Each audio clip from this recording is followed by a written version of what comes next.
Maybe I can't find any Hey. maple anything lately. You should be able to find some maple out of some of the Vermont breweries, although it is getting towards the end of the season where some of them might not be into the seasonal as They're gonna be much. running But out of it, yeah, I would say up that way, like I'm gonna say it's Von Trapp is a good one to try to check out. They usually have some stuff up there. What's up, JT in the house? He's got a Maybach. It's from Pipeworks. Oh, Pipeworks makes a mean Maybach.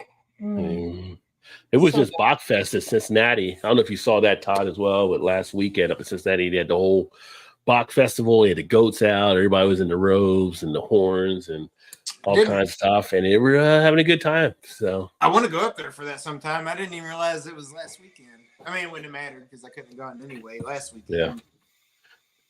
Well, you had your own fun last weekend, so we'll talk about that here in a second too. So, hey JT and sound, you should be able to hear everything now. Was that earlier? That might have been earlier. Might have been. I must make up a bunch of stuffed manicottis tomorrow. Like she says, I must. Yeah. The common folk are calling for my stuffed manicotti, so I must make them. If somebody has to, might as well be Vanessa. Yeah, Utopia up there. Have you seen a Utopia this year? I know you were looking for it, trying maybe for Shane, but I think the ones that were coming through that I heard like $249, I believe. That's if you get it at the primary market. If it's secondary, you're going to pay up. Oh, yeah. Sparkly green. Oh, green. Some glitter. I feel like ours around here was around 225-ish to 230 maybe. Well, that's where it's supposed to be at, around that level. Yeah. It's just, 219 maybe. I'm thinking I saw some people saying, but I never saw it or never did I look for it either. So yeah, it's like unless some other people get it, they're like they jack up the price. So oh yeah. Shout out to Craig in the house. Cheers, my friend. Hi, Craig. Happy Friday for Craig because he's already on Friday over there in the UK. Born at 18th Street Brewery, Soulful Abyss. Ooh. If there's Black History Month brew. Yeah. Well, it was Black History last month, but 18th Brewery, 18th Street, they can't go wrong with them. They do such solid good beers. Yeah, I met their owner when I was at one of the Cincinnati Beer Fest because the guy that I knew that was a distributor, he distributed for them. So pretty cool cats. All right. Dave in the house, cheers. What is going on, my friend? Kids, I haven't been called a kid in a long time. I appreciate you for that, brother.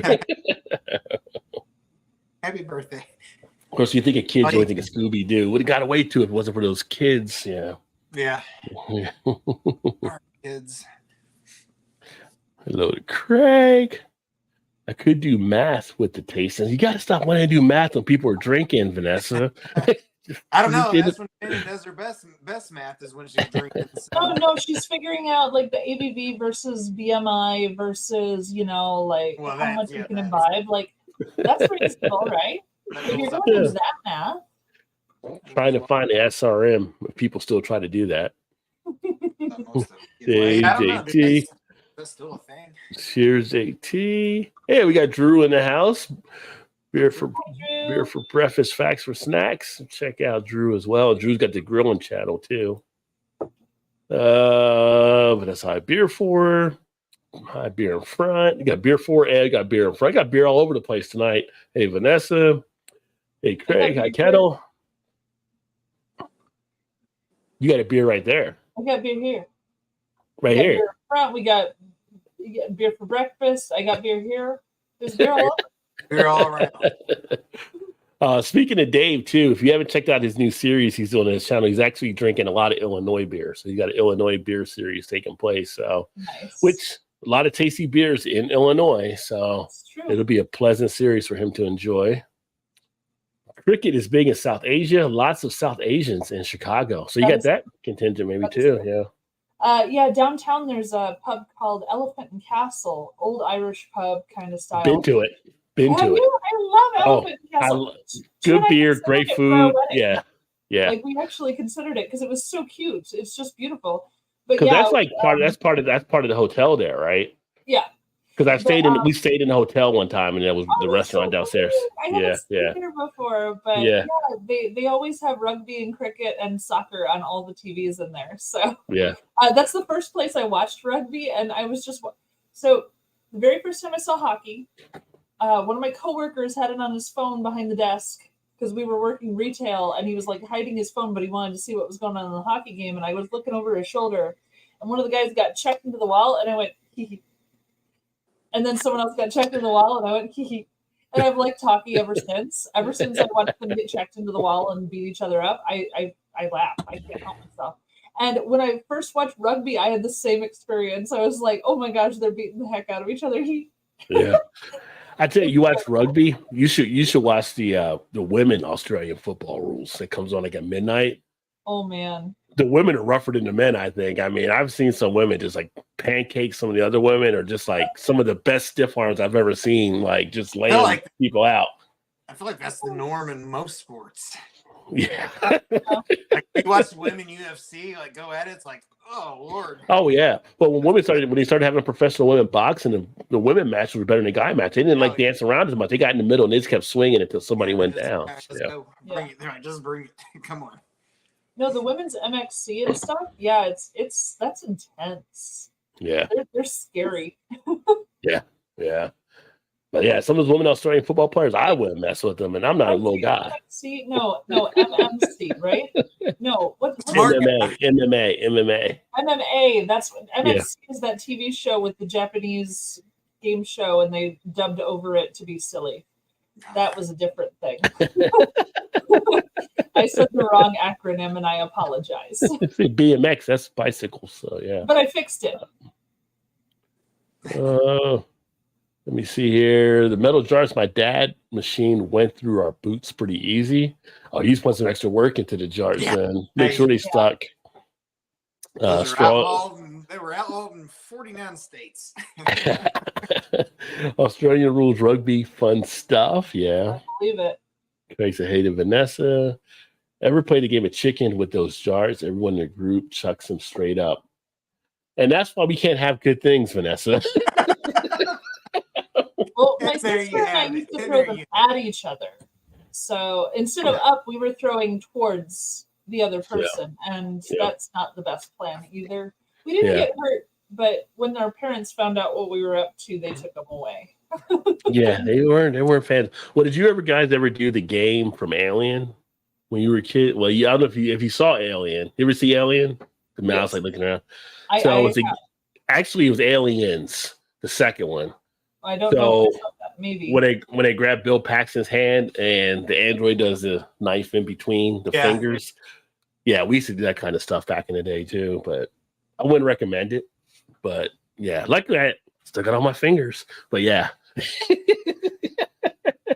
After Vanessa's comment, I feel like she's probably the reason they outlawed jarts, and the picture was her and all her friends sitting around looking up at the sky.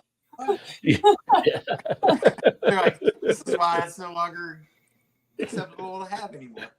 Playing that game with Vanessa and there's people like, walk it off. You'll be all right. Walk it off. Yeah. Yep. Merely a flesh wound. It's like, we're not taking you to ER. You better deal with it. Rub dirt on it. The ER is 2 hours away. You're just going to have to deal. You're fine.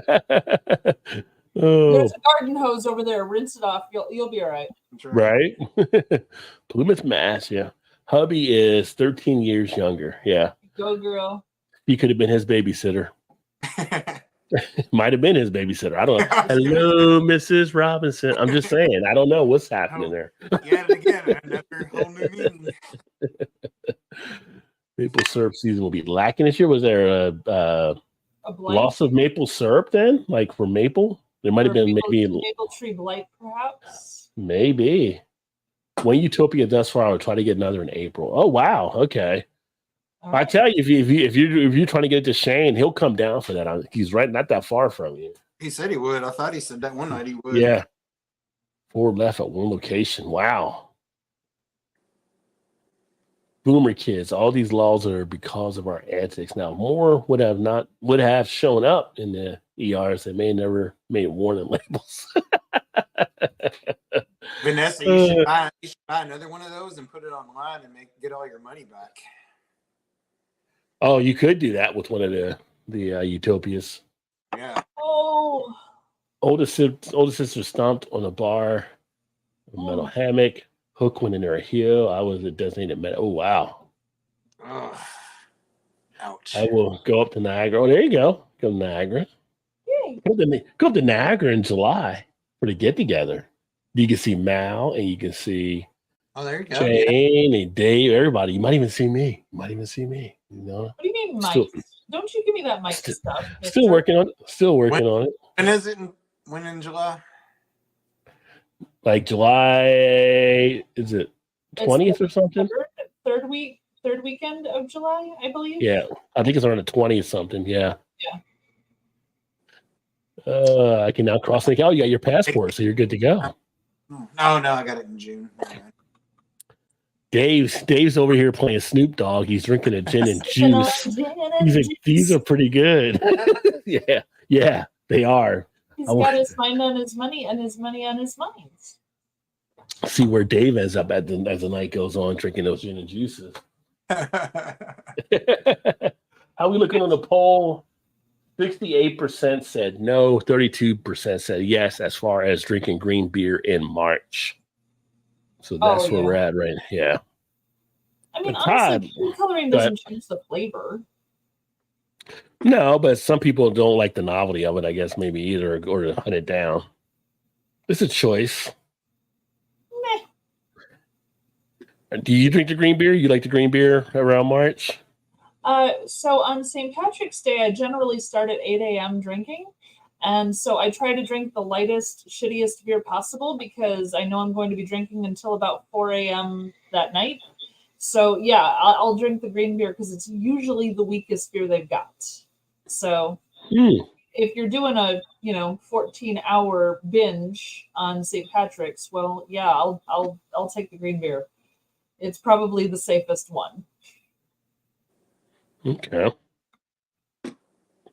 I don't think I've ever done a green beer. I don't think. Maybe back in college, a little bit after college, maybe, but I'm not usually somewhere where they have a green beer. Yeah. I've had it a couple times, but Chicago is inundated with green beer. Honestly, there must be a run on green food coloring during St. Patrick's. Because the river changes too, right? Every single bar has a beer that's green. Yeah.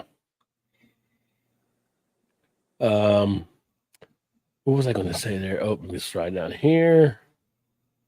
Comments coming in. Crazy prices. Secondary market shows 400. Yeah, they will jump up on the prices for sure. Yeah. When people get their hands on it. You can definitely buy one, sell one, and break even. Yeah. I was banned from international travel due to illness for some decades. Oh, wow. Well, with all the medical stuff you had, yeah.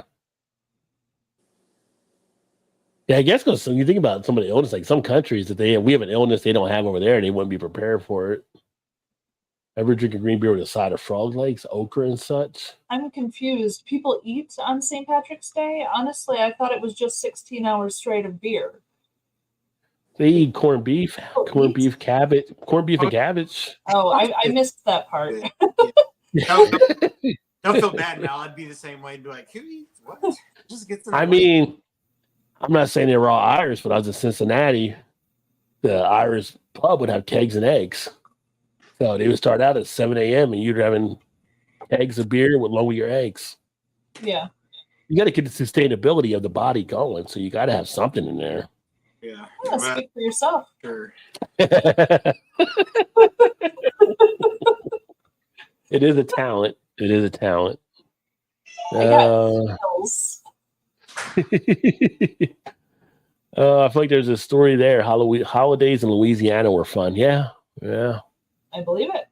Yeah. Frog legs and green beer.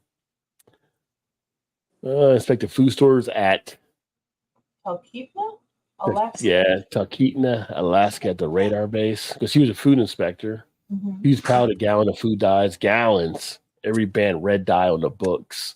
All those red dye numbers, something that we're just seeing our food stuff. Vanessa had it all.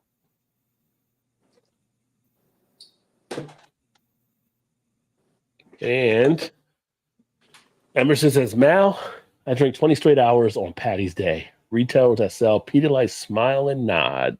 I've never tried Pedialyte. I've actually never had it before. I've never had it before, but I know a lot of people that actually will do it. Chew and I hit up the water and the Gatorade the next day. So, or, Gatorade, one of those kind of drinks, but I've never had Pedialyte. Is it good? It's supposed to be good. I mean, as far as refilling the electrolytes, whatever in your body, I know a lot of people like to have Gatorade type stuff. There's other stuff out there now, but that's supposed to be like one of the top ones. Oh, all right. Well, maybe we'll consider it for the future.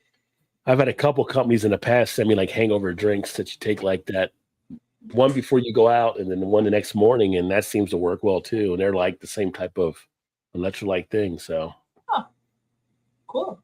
There's all kinds of stuff out there. Keep you hydrated. Happy birthday, guys. Well, thank you. Thank you. You're welcome. Well, so come sit down. No, not tonight. Yeah, tonight. How you gonna just do us like that? How you gonna do like that on our birthday weekend like that? Oh, that's wrong. You're hurting my heart, man.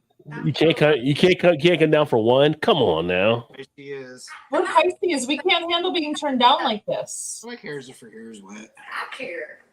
Nobody cares. No, Pisces can't handle this kind of shutdown. Like it's hurting. Now Vanessa's asking for Shannon too. Like, come on, Shannon.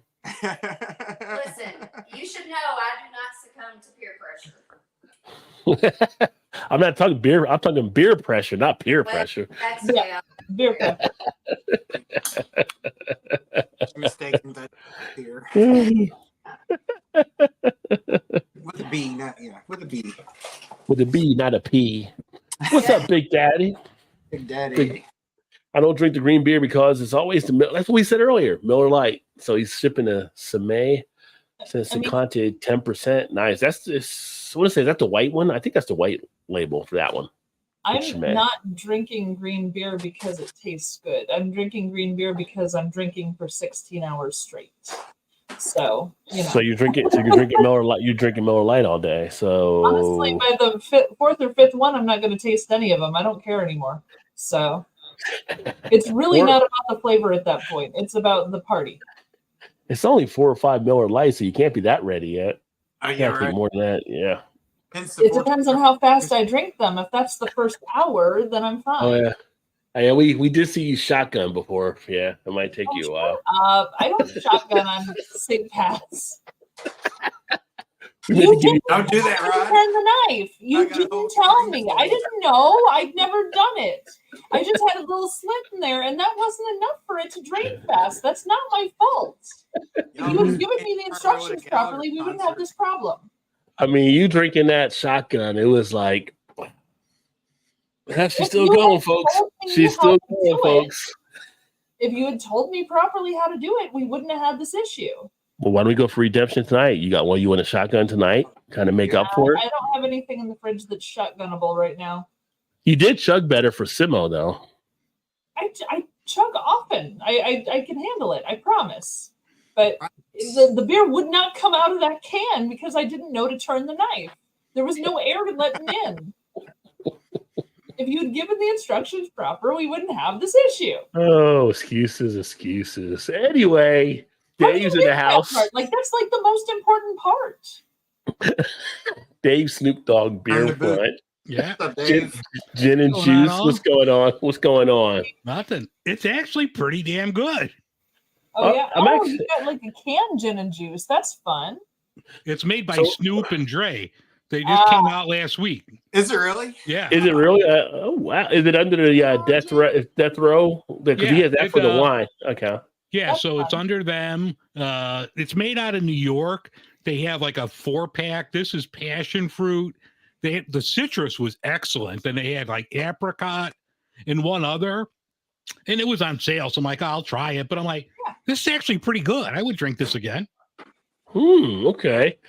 Yeah, because I don't think we've ever looked at really the ready-to-make cocktail drinks on here. So it's kind of interesting to see. Yeah, I mean, it's not bad. I mean, you definitely get like the little gin bite at the end. But I mean, I like it for a change of pace. It's not bad. It's only 5.9%, so not too heavy. Yeah, no, that's pretty light actually. Yeah, because I think it's some of the ones like Southern Tier does on their alcohol cocktail drinks. They're like 8 or 10, I think, depending on which one you get. So yeah. They go. We put it in a smaller can because of the like. I've had your other beers, and you put them in a regular can. And they're a lot higher ABV. So why are you going to try to do this one now? Yeah. It's like you're concerned. You're not concerned. Yeah.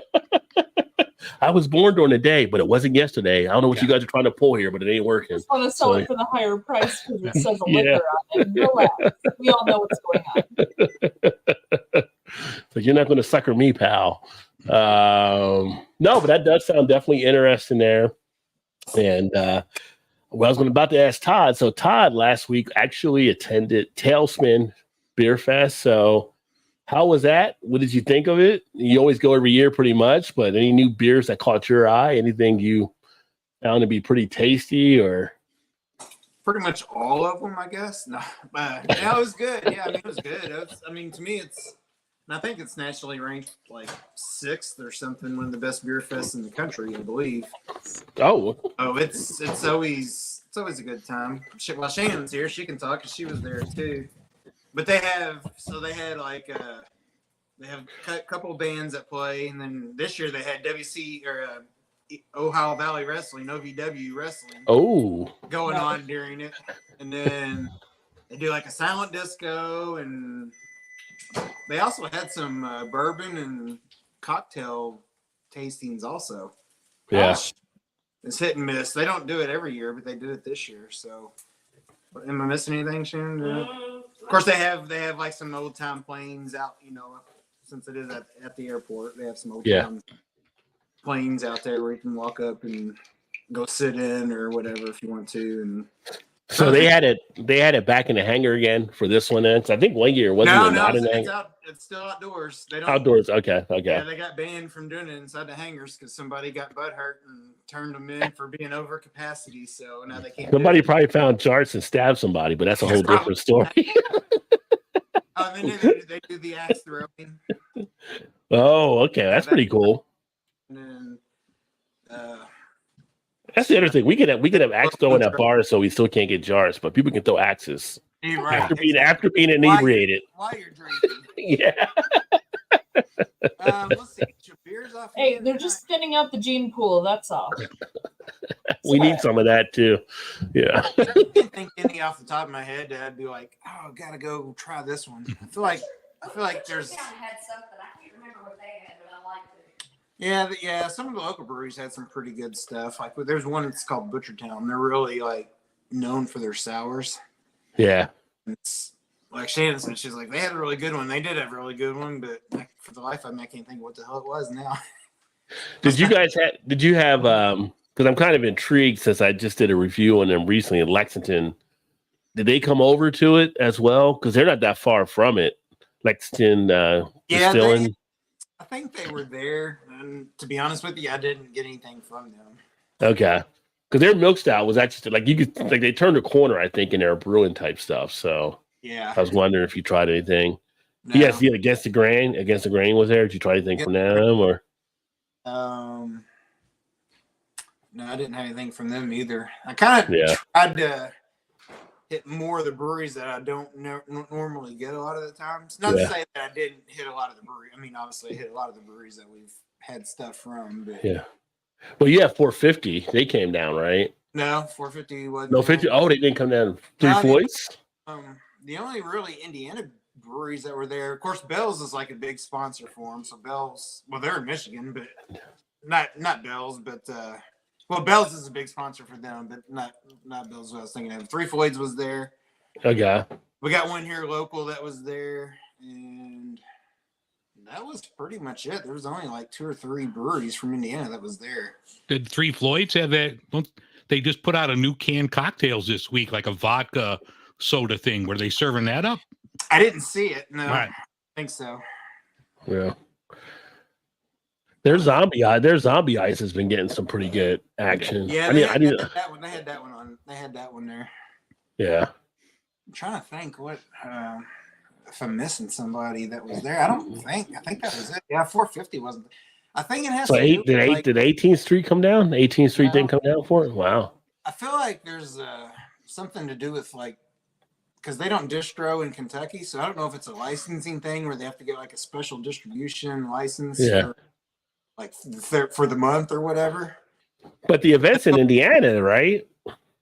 It's in Louisville. Oh, it's in Louisville. Oh, Yeah. okay. That's what was throwing me off. Like, how's it know Sorry. Indiana people? I thought it was in Indiana. No, Could you say that again? Because where is it? Louisville. Not Louisville. Louisville. It depends on the day. I say it different Did every we single time. have this conversation already? We She was did. going to hit You're me not with a even from stick here, if I so said it that's wrong, and you different. can't say it right. What is going on? I say it the way This is what happened when Shannon's not there to correct him. Yeah.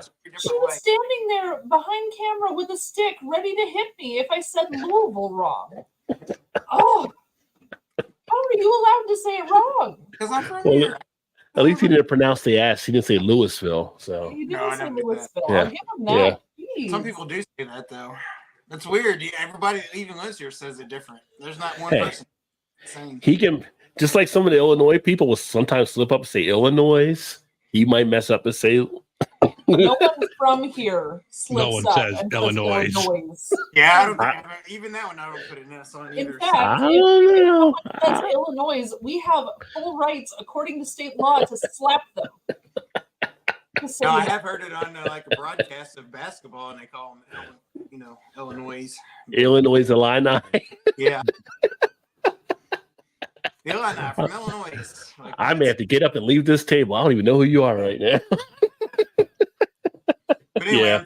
I'm thinking there could be a distribution thing where that licensing. The only reason why I say that is because we've had some distros here for like 30-day that wasn't from here. They Okay. said they're allowed to distro it now in the stores for the month because they did like a beer fest or something up in Indy or something.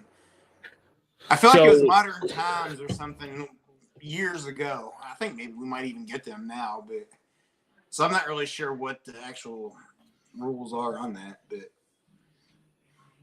So it's in Kentucky was through my thinking off, but you had like West Six was there yeah, probably. all the Did you get Braxton to come down? Did they come down for it too, or? actually, Ryan Geist was there. Oh, Ryan guys came down. Okay. Yeah, they had like a big kind of van type. They probably had 7 or 8 taps that you could choose from. Oh, cool. Oh wow. Yeah, they've had a pretty good setup there for the last 4 or 5 years that I can remember anyway. What's that usually run to get in?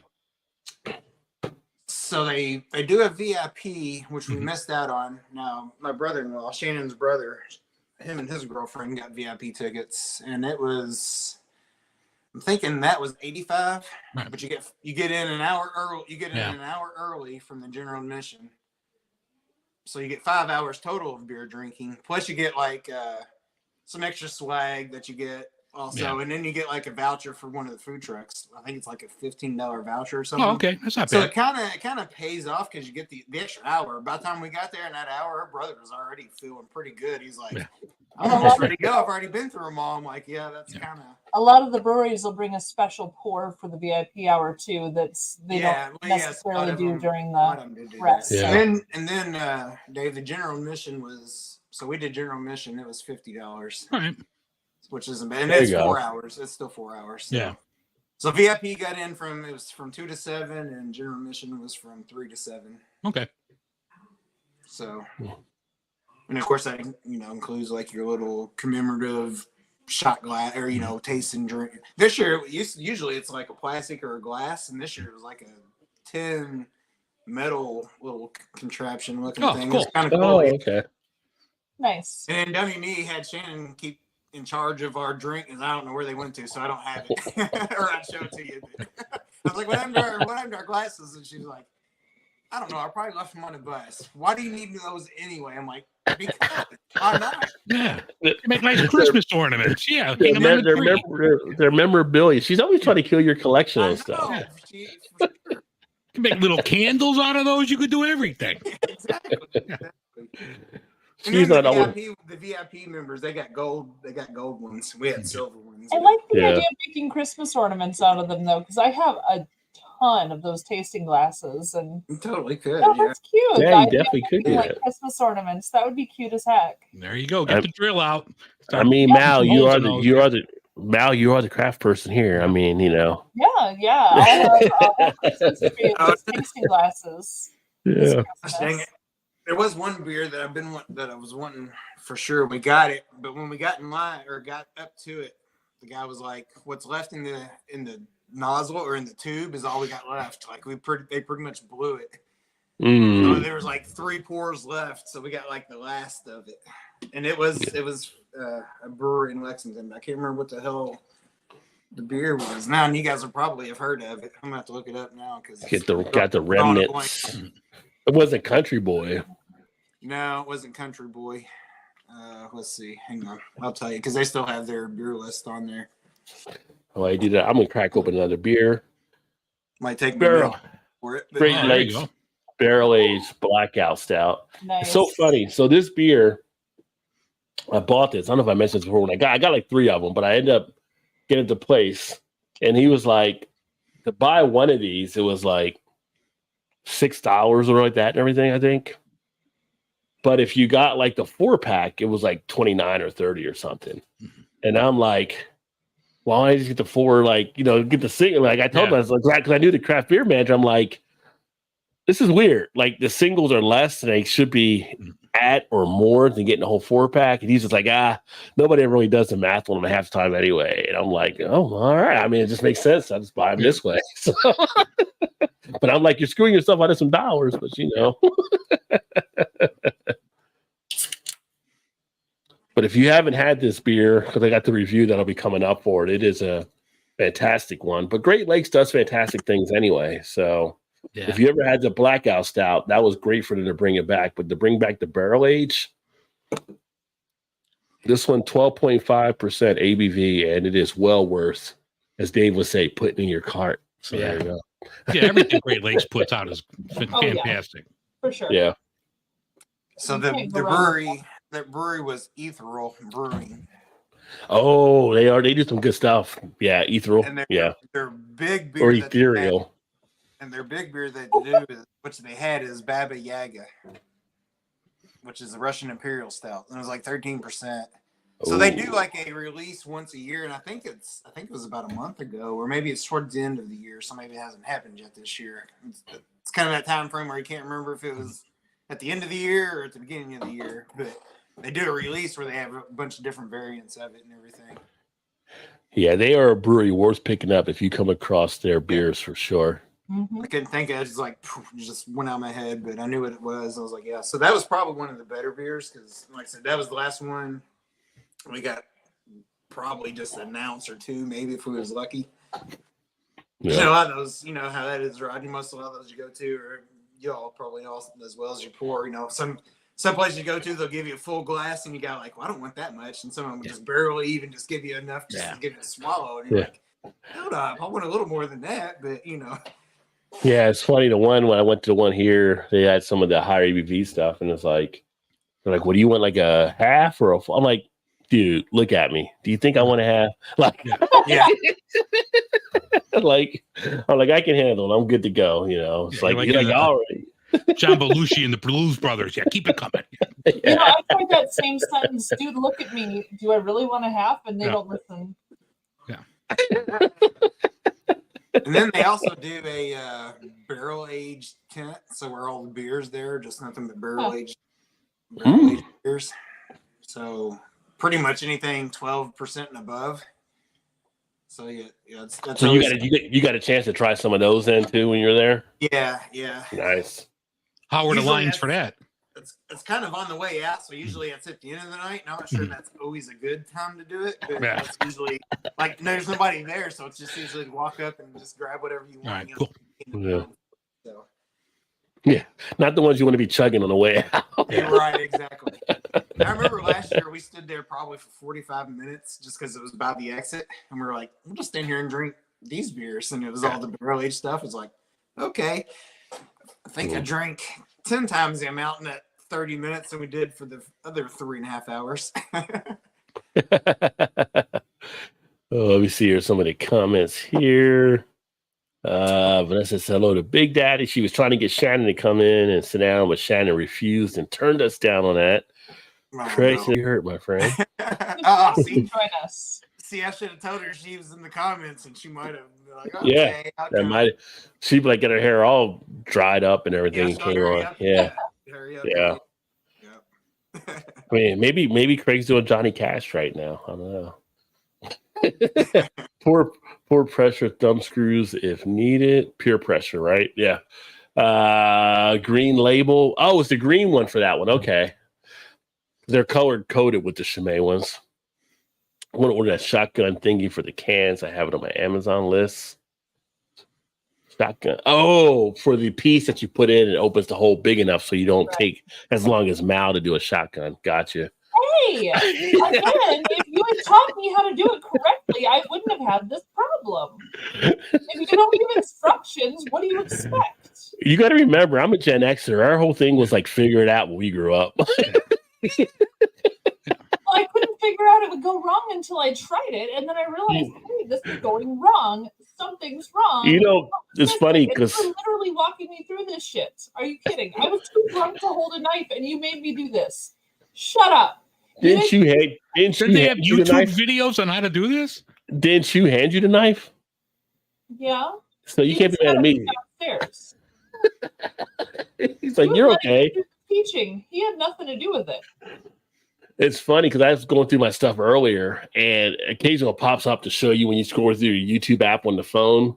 It'll pull up some of your stuff. That has 3,200 views on that reel of you doing the shotgun. Jesus Christ. You're such an ass.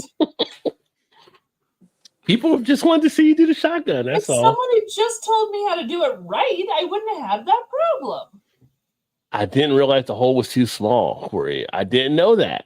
I wasn't there. It was all virtual. So it's harder when it's virtual. You lose something. But yeah. That's what he said.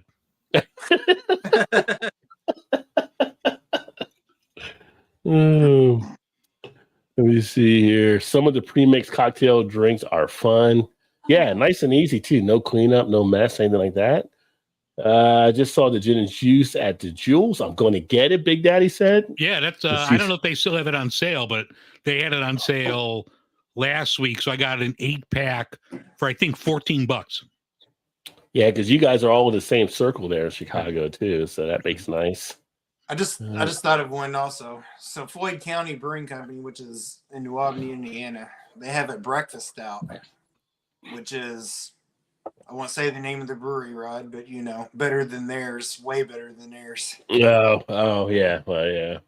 It's like 12.5% or 12%, something like that. But oh man, it's really good.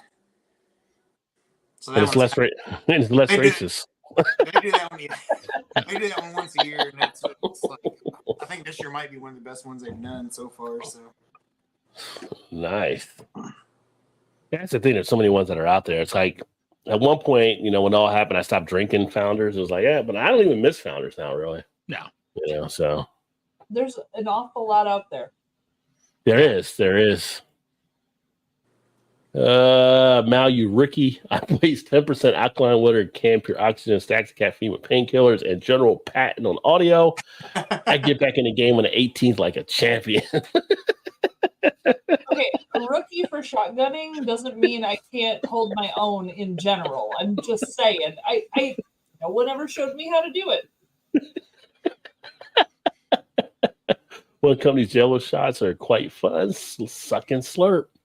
Yeah, worst place for Jello shots that I've ever found is on a golf course. So we used to have a golf outing every year at one of my old companies. Yeah, that's and people would bring Jello shots. It's hard enough trying to find your ball at some point. You're like, oh, there's my ball. Nope, it's a Jello shot container. Oh, there's my ball. No, it's a Jello shot container. Okay, that's a bad idea. Yeah, that's a bad idea.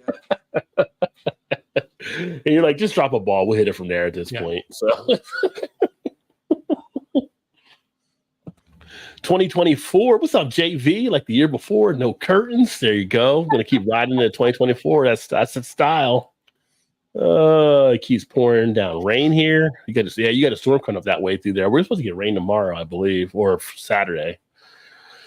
Hey, JV, Todd has forced the AI to remake his green screen to perfection. There you go. Blake wants to know if they had midget wrestling. LOL. So they did midget wrestling when they had the wrestling there. They were supposed to have one midget, and me and my brother-in-law was talking about this, and they didn't. Or I think actually my cousin Pat was maybe mentioned also, but we never did see the midget. It was supposed to be there wrestling, but or short person. I guess little person. Little person. I think that's the term that's okay now. Yeah, the little person. It wasn't there, so I don't know if we just couldn't see him or her, whichever the case may have been, but we didn't see him. How do we know it's the okay term? Was there a meeting and they signed off and they came up with the agreement? Like, okay, we're going with this one. Like, no, we just making assumptions. Where no one complained about it. That's what I'm going off of. The most recent thing where no one was like, rebel, you know. I saw the one comedian, I can't remember his name, but that's his stature, and he made a whole bit about it, like about people trying to call him little people. He's like, I'm not a little person, I'm a mid. Like he was just stuck on that's what I'm going with and that's who I am type thing. Yeah. So, yeah.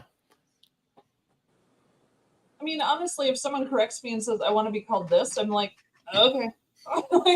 I don't really care. Whatever you want to be called. Yeah. Like, I tell people, don't you call me whatever you want, just don't call me late for dinner. Right. I'm not overly picky. If someone has a preference, whatever. JV says hello to Vanessa there. And that's chucking down tavern down the street in Algon, Massachusetts. Yeah, there's a lot of spots around the country I think that have now the Axe bars you can go to. JV doing good. You guys tried No Curtains IPA? I heard it's not much to it. That's pretty funny, JV. Oh, that's awesome. Glad to hear. Oh, that's good. That's good stuff right there. Oh, my recent blood work shows a messed up kidney function test. So, there! Yeah. There they are. I'm excited. It's like a day in the girls also, so you know. There you go. It's like a day in the wild, and the guy's out in the bushes, and they're like, they do exist. He's whispering, so they don't know he's there. I was there in person. They are not a green screen. I have seen them like in person. I have witnessed. I even went over. I said, "Can I touch the curtains?" And they're like, "Yeah." And I went over and touched them. They're like, "They're real. They're real. They're really here. They do exist. They do exist." Take a selfie in the curtain. There you go. Actually, we did Chu and I took a selfie with the curtains, but we couldn't put it up because she was in it.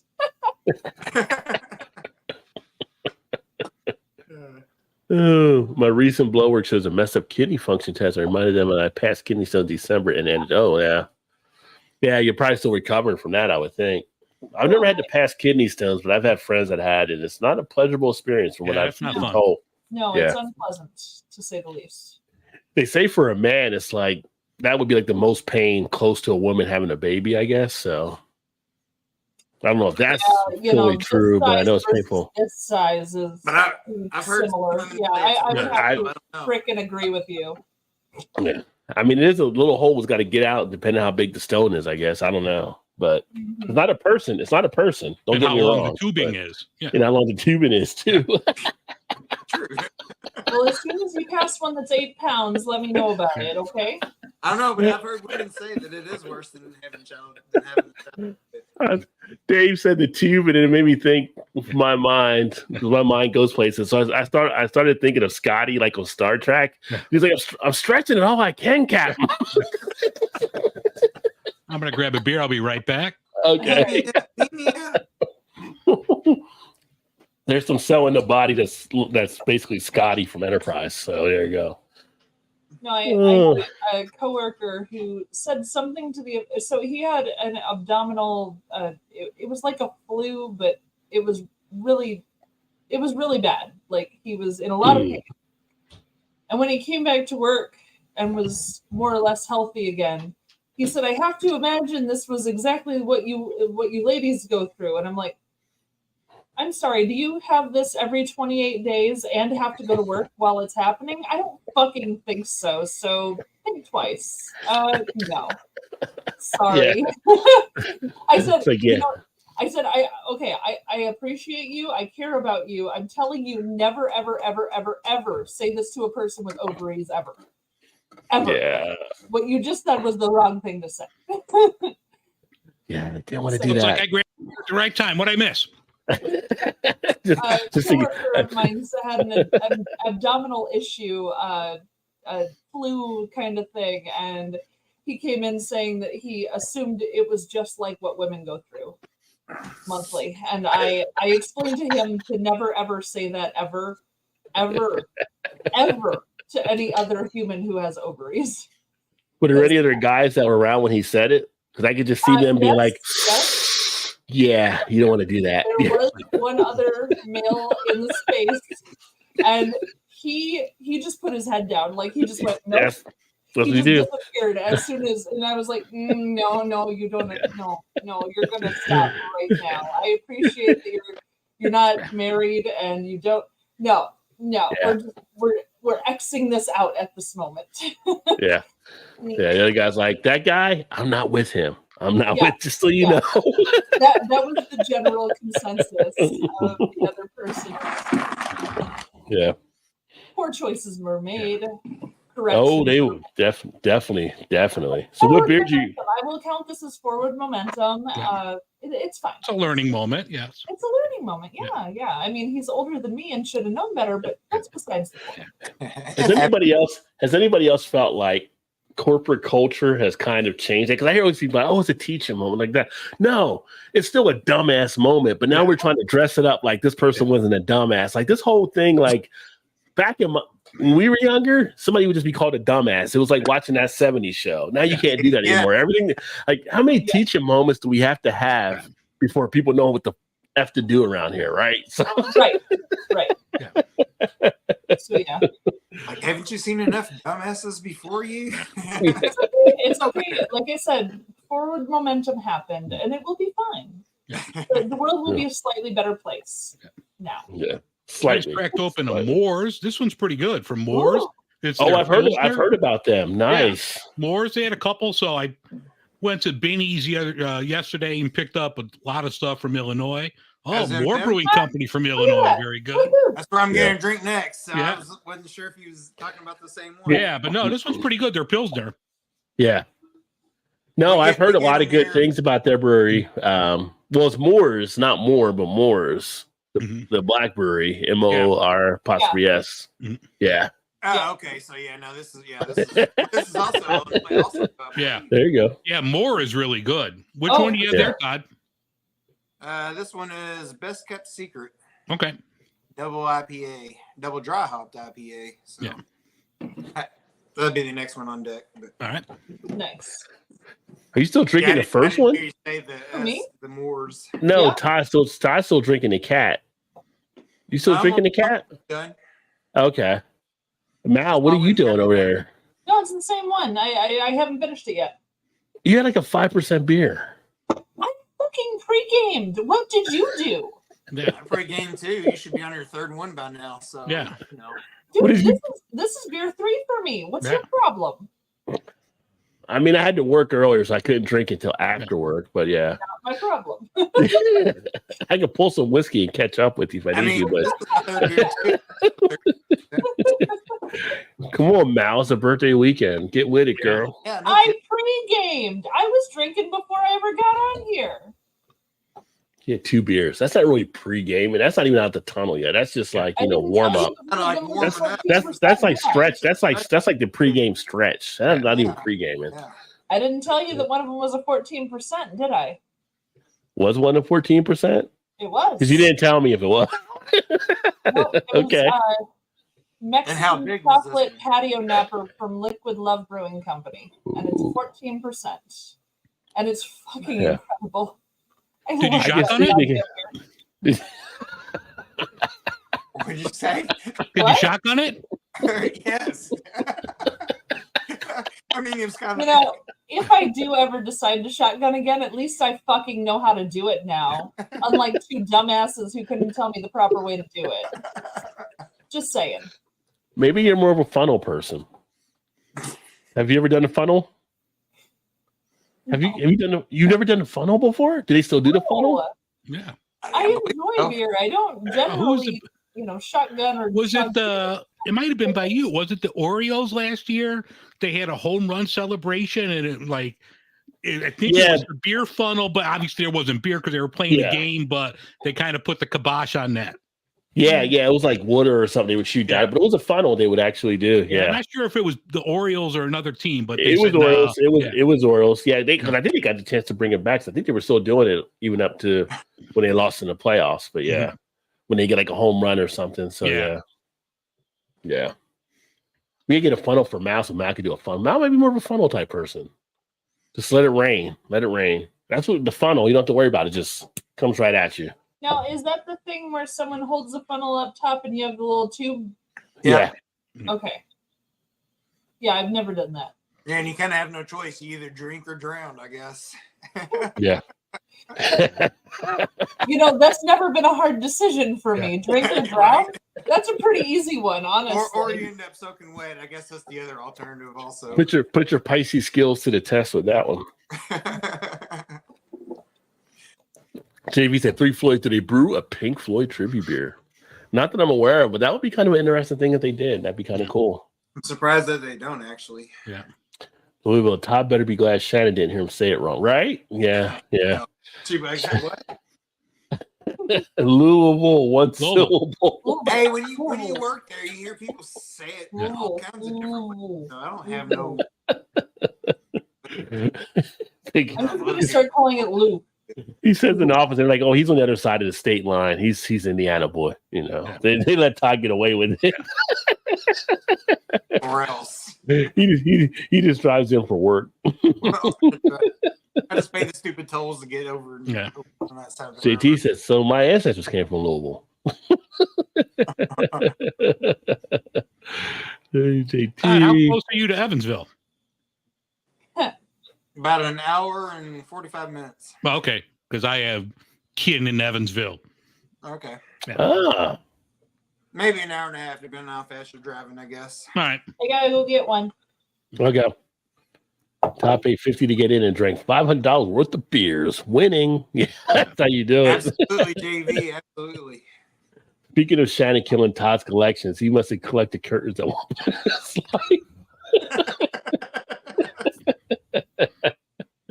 It's amazing how much. I swear, when we go to Changes, we're boxing them up, and they're going. We might send like some to JV, some to Vanessa, and just cut them up for whoever else wants them. It's kind of amazing how long the curtain game has been ran on this channel. Like just about the curtains. It's been a good amount of time. Now I feel like, damn, maybe we should have changed those a long time ago because they've been up here for a while now. So. A liquor store north of here decorated a Christmas tree with every nipper bottle imaginable. Oh, that's interesting. So yeah, using them as your ornaments. Cool, said JV. So he's saying drunk people don't do math. LOL. They try to do it, but they don't always do it right. Depends what kind of math they're trying to do. Unless you're Shannon, then when you right, Jay, there's something we said, we're left alone. Yeah. Well, Mal went to get a beer. I think Todd might be getting one, or Todd's got a beer. I don't know what Todd's doing. He might be. I'm rinsing my glass out so I can. Did you get your shipping notification yet, Rod? I didn't get anything there. All right. I'll text you tomorrow because I got mine. Did it arrive and everything, or you got? No, I got the shipping notification. Okay, but I'll let you know what it is. I'll text you tomorrow. Yeah, I think you came through something different because the person I was dealing with was, like you said, they're the beer manager for him, but I haven't heard anything back from her, so I don't know. Okay, so here's the can for that. Now you're ready for more. Best kept secret. Yeah, that's the name of it. And this was Citra and Vic Secret. Comes in at 8.3 ABV. Vanessa's a queen of math. If we're going to be correct.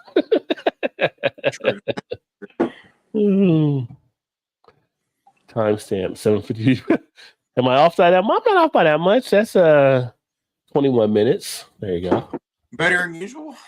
Better than usual. I feel like a good live stream is where you got to keep up on comments. You got to keep catching up because that means a lot of people are commenting, which is great. Yeah, Great Lakes, awesome brewery up in Cleveland. And 12.5 ABV, barrel-aged blackout stout. The regular blackout stout, tasty as it is, but the barrel-aged just brings in a little bit more to it, a little bit more of a different layering and level. So I feel like... Dave, have you had this one? I haven't had that one. They have a lot of different stuff that come. They're kind of like Hop Butcher. They have a lot of stuff that hits the market. That one I haven't had, but everything I've had from Moore has been really good.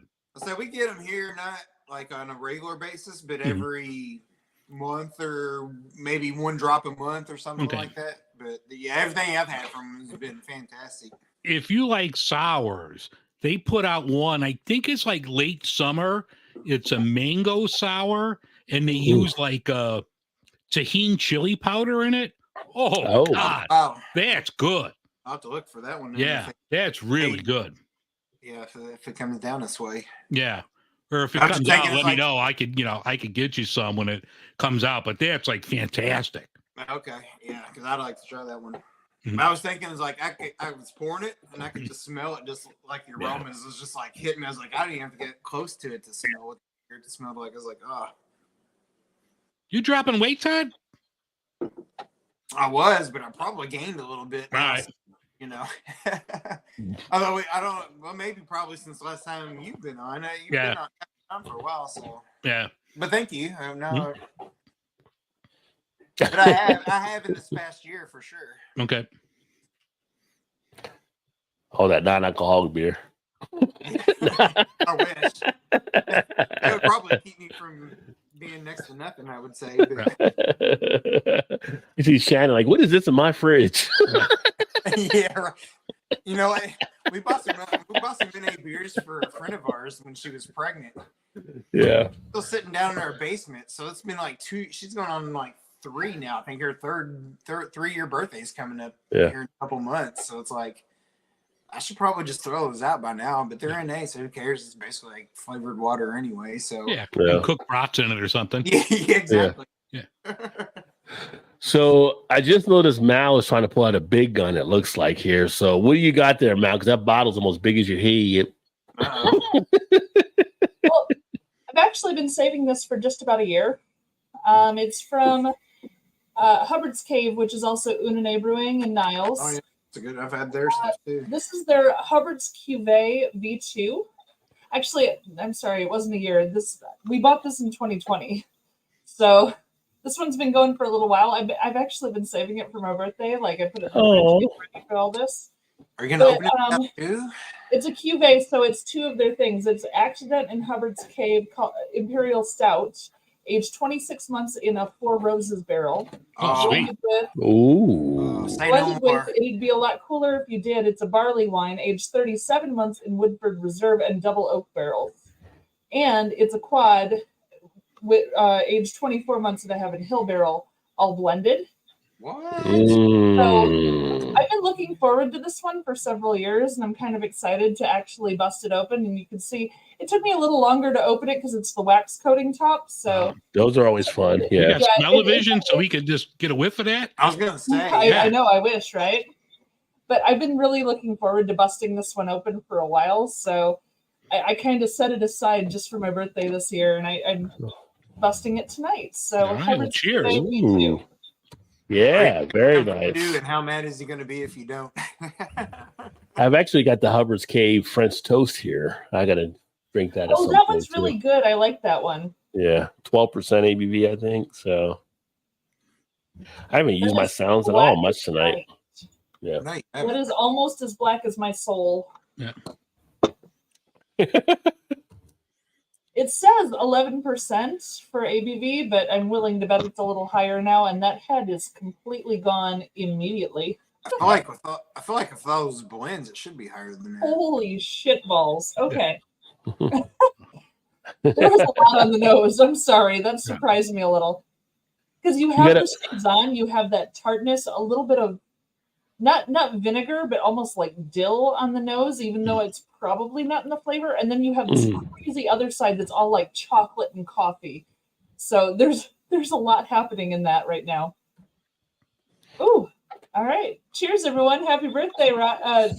Happy birthday. Cheers. Birthday? Yeah, that's my name. Rod. Yeah, Sorry. Rod. I'm Rod. Yeah, it's my birthday. Happy birthday. Yeah. I get That's tripped on your up, shirt, sorry. don't you? Maybe I need to pull it back up again just to remind Mal. Just Oh. so she remembers. The barley wine took over. So the flavor is more on the barley wine side, and it's like, deep dark fruits that have rotted into this composty loveliness in the Saison style. I just, it's so pretty.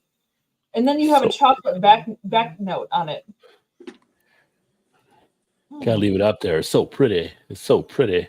Jeez, that is so. Oh God, if I finish that bottle, I'm gonna be falling off my chair. Because You're there's gonna no way finish that's 11% anymore. There's no I'm quit, so feeling you're the gonna warming. finish it. I'm feeling the warming. This is sitting at least 14 to be getting that kind of warming on it. Woo-hoo-hoo. Okay. I would think just in those different barrels, it'd be that anyway. Yeah.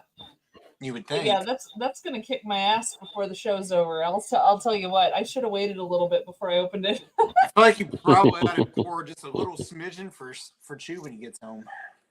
Oh, he'll get to have some. There's no way I can drink through all of this and that before. We're gonna find out and see. Wow. Yeah, I I'm mean, sorry. Did you want me to shotgun this bottle? how big is the bottle? Is it 25.4 or whatever? No, it's 750 milliliters. Okay. So I live in America. That means shit to me. 1 pint, 9.4 fluid ounces. It looks like it's bigger than 16.9 though. No, 1 point and 9.4 ounces. So Oh, okay. So it is 25.4. That's what I thought before. Yeah. Okay. Yeah. It was funny because she was saying 1 point. I thought you meant 1 pint. 1 pint. But you sound like you said 1 point. But I know you said 1 point there. So yeah.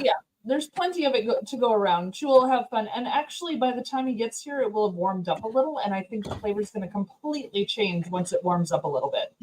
Because we have a garage, but it hasn't been as cold lately. So, as it sits in the room, this is going to totally change flavor. He's probably like rushing through cleaning up now if he's watching. It's like, she cracked that open. I'm not even there. He's watching on the TV. Actually, she opened it. Son of a bitch! I gotta hurry up. We're closed. He's probably like, damn you, Rod. Damn you, Rod. I was supposed to have that beer. I was supposed to have some of that. Well, that's what he said last time when I popped open a really strong beer. He's like, 12%. I'm on my way home now. He was like, oh, hell no. So I feel like any minute, or not any minute, but in the next 10 minutes, the door will be opening up and you'll see his hand reach through. Like, here, I want some of that. Well, his tap room doesn't close till 9, so he's stuck there until at least 9, and then he has to clean up and stuff. So, well, I mean, there's one guy walks in at 8:55. He's like, God. Yeah, right. Let's order everything every damn day. You're gonna need to chug this, sir. You're gonna need to chug this right now because we're closing. JV, you better watch out if you spam the chat because a lot of people in the chat like spam. I'm just saying. We found that out before talking about spam. Although I'm not a fan of spam, but we do have people that do enjoy spam. Because you haven't ate it the right way, Rod. I don't spam mail, but I like spam the food. It is spam the food. That's what. Yeah. Moira was slapping me, so Moira wanted to say hello. Yeah. Spam? No, that's Moira Rose. Come on, Magoo. Moira's like, fuck that. I gotta go. All right, I made an appearance. I'm out. Yeah. Hey, Moira does more than Chew does. So. Yeah.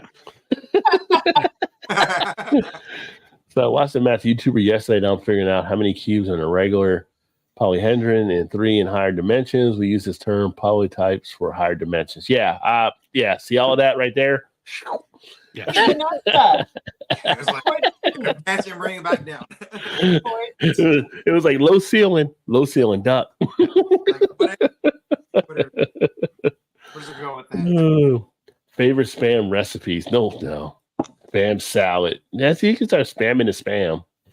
My mother there's used to work for Spam like 30 years ago. So back in the day, I had like Spam T-shirts, Spam. I had all this Spam swag when she worked for them. Did you eat a lot of Spam too, though? No. See, that's I mean, I had it, but like it just wasn't my thing. It's like there's a lot of sodium in this. This will give you some hypertension right here. Yeah. But it's still so good, though. I don't care. It's still good. I don't care what it is. It's still good. It's like one of my great aunts. She used to work for Campbell's, which is totally different than Spam. But you get some, you get the Campbell soup, but you would also get like the SpaghettiOs, Franco American, because that was Campbell. So you would get all that kind of stuff. So I was always more Franco American than I was Chef Boyardee growing up. Yeah. Ravioli O's over ravioli. I think this live title has the most emojis ever used by Rajay. Prove me wrong. It probably does. But it is part of the thing now. So it's branded. It's branded, as they say in the social media world. Yeah. And there's another emoji. Yeah. Much love to the awesome panel, awesome chat. You too, my friend. I was going to send you a video earlier. I saw. I didn't get a chance to. It better not be chugging. No. Well, I think he's seen that video before too. Yeah. But there's another video. There's a commercial that just came out from Feder, the guitar line, where they have them all famous guitar players doing like Jimi Hendrix on one of Jimi Hendrix songs. It's one of the coolest commercials out there because JV plays guitar, so it's pretty slick. I don't know if this is like some new commercial they're going to have probably during the Oscars or something like that this weekend, but it came in my YouTube feed earlier today, and I was like, that is actually pretty cool. So all the different guitar people they have playing. My issues, pilot survival knife. Issued pilot survival knife. I used to have the Rambo knife as a kid with the compass on. Like when the Rambo came out, you remember that? Because you could actually write away in the magazine and get them sent to you. And all that. People, everybody was getting Rambo and knives. The compass would never work. Like it would never work. Yeah. But you're like little kid, like I'd say little kid, like 7 to 12 or whatever. You're building forts out in the woods. You had to have your Rambo knife with you. Yeah. So Mal, what categories do you have for judging the craft beer awards? I saw you on the judges list. I was scrolling through. Yeah. Let me pull it up real quick because I can't remember off the top of my head, but I can tell you in 1 second if I can figure out where it was. And Vanessa's offering to teach you the art of shotgunning, by the way. So at least somebody would teach me correctly. Holding classes for that. My assigned categories to judge are best marketing collateral / original video content. Cool. And best packaging for bottles, any size or type.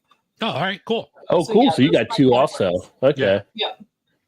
Yeah, like because I started it, I think like a year or two before you, Rod. Yeah. And I had like when I first started, and it was really cool. Like it was outside of beer. So like one was like this Winnebago that was like all dressed up like a beer. It was like really cool. And then I forget what I had last year, and now this year I have beer can. Because you just have the one this year, right? Yeah, I guess. Okay.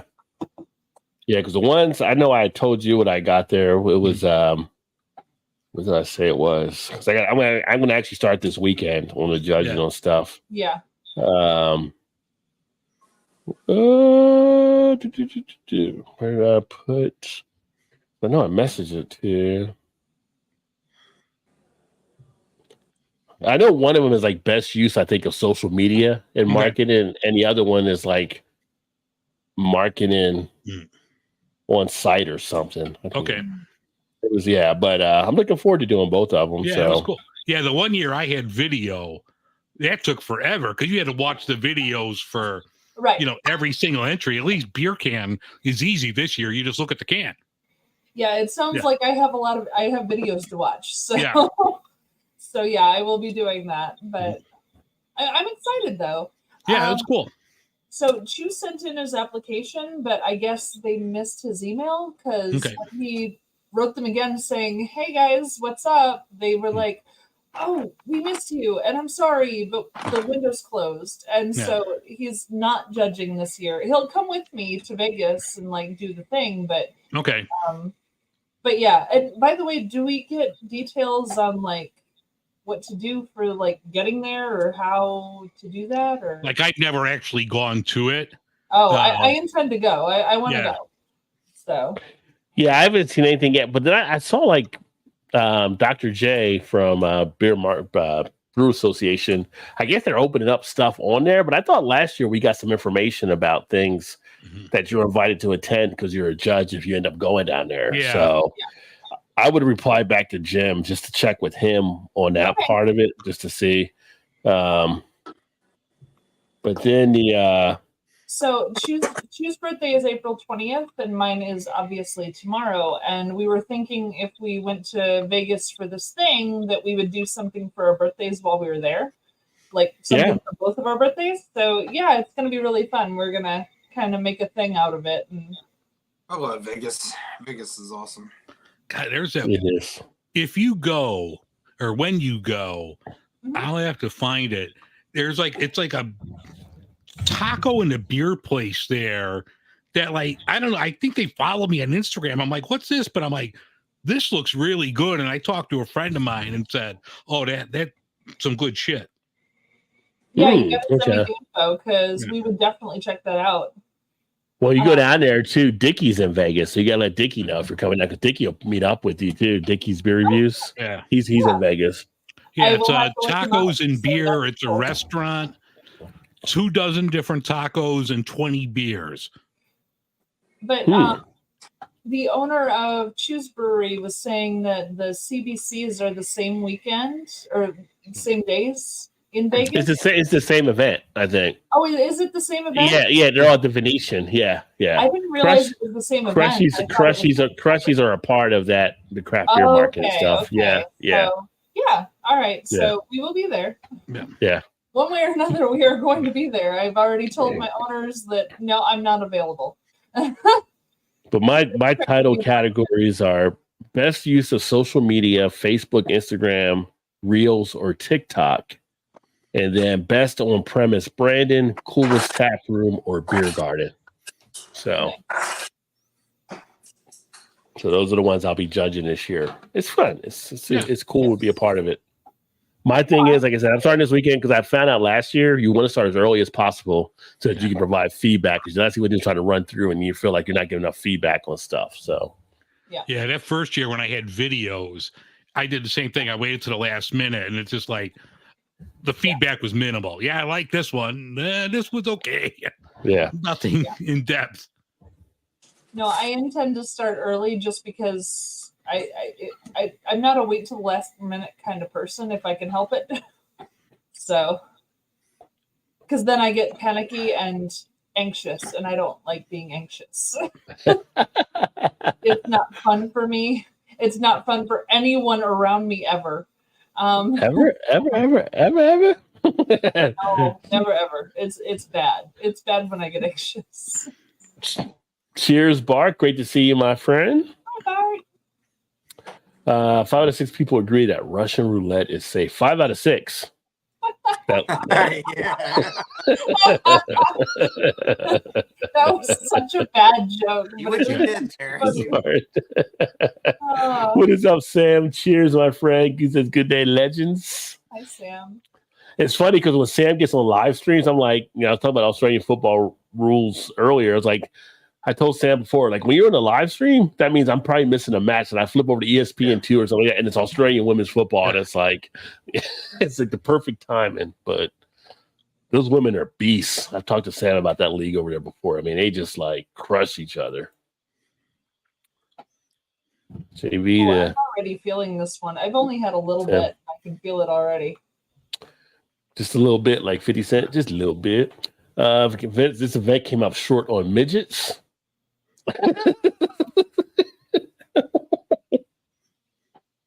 JV's like opening the joke book tonight.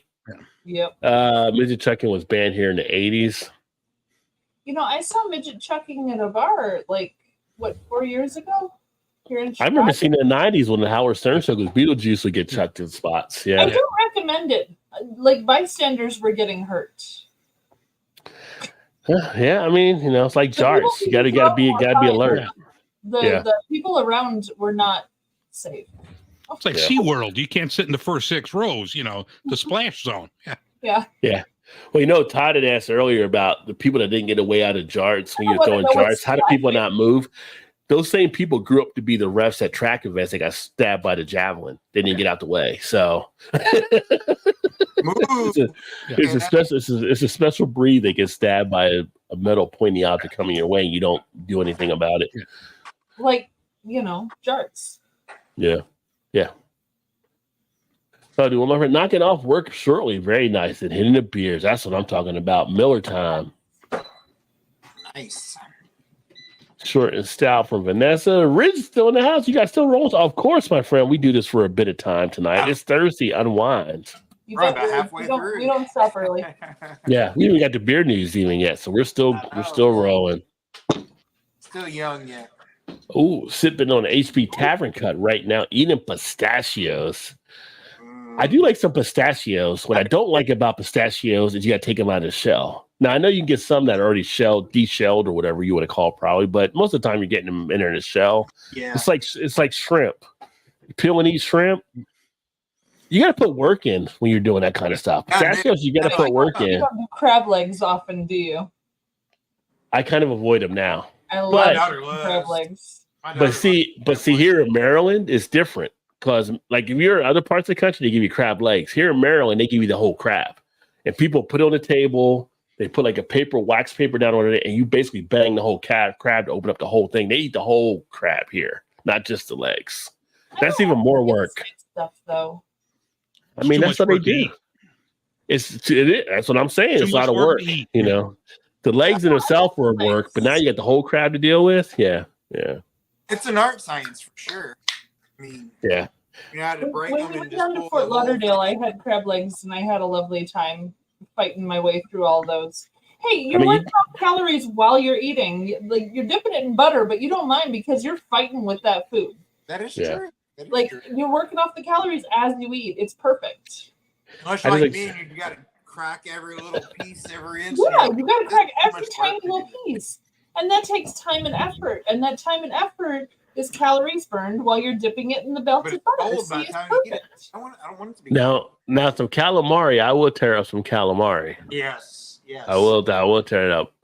So, and shout out to Ridge because Ridge is actually giving Mal some time over there because he's coming through on your channel, by the way, too. I don't know if you knew that or not, but I can see that. So. Oh, that's so fun. Hi. That's neat. Thank you. I appreciate that. Where Dragon's Milk or the warm up? Yeah, I mean that's a good warm up right there. You get the Dragon's Milk going.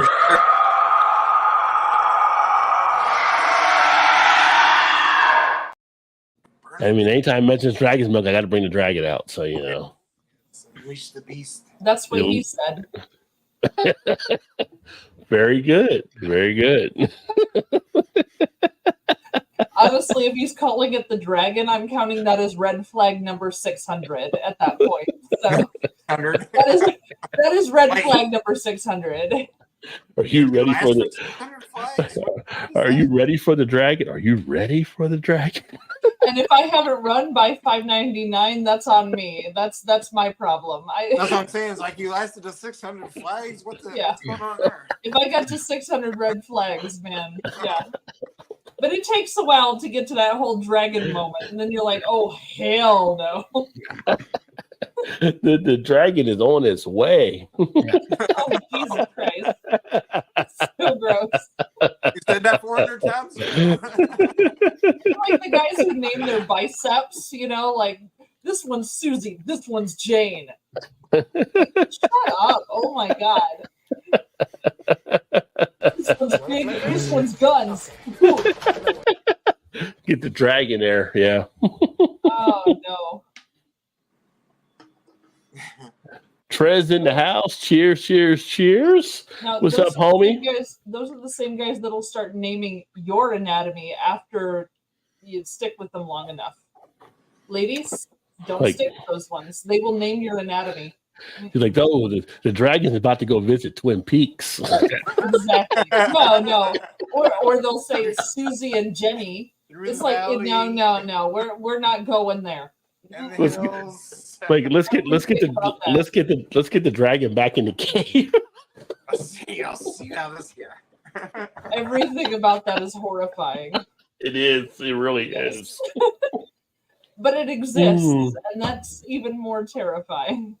Yeah, this would happen when you play Leisure Suit Larry in the 90s. So yeah.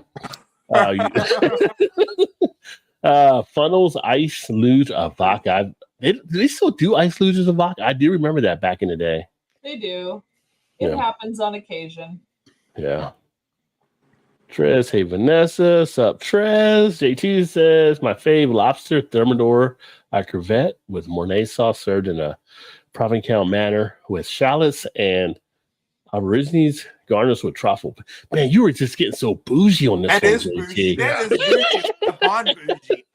Yeah. No, I have to imagine it. But he put spam at the end.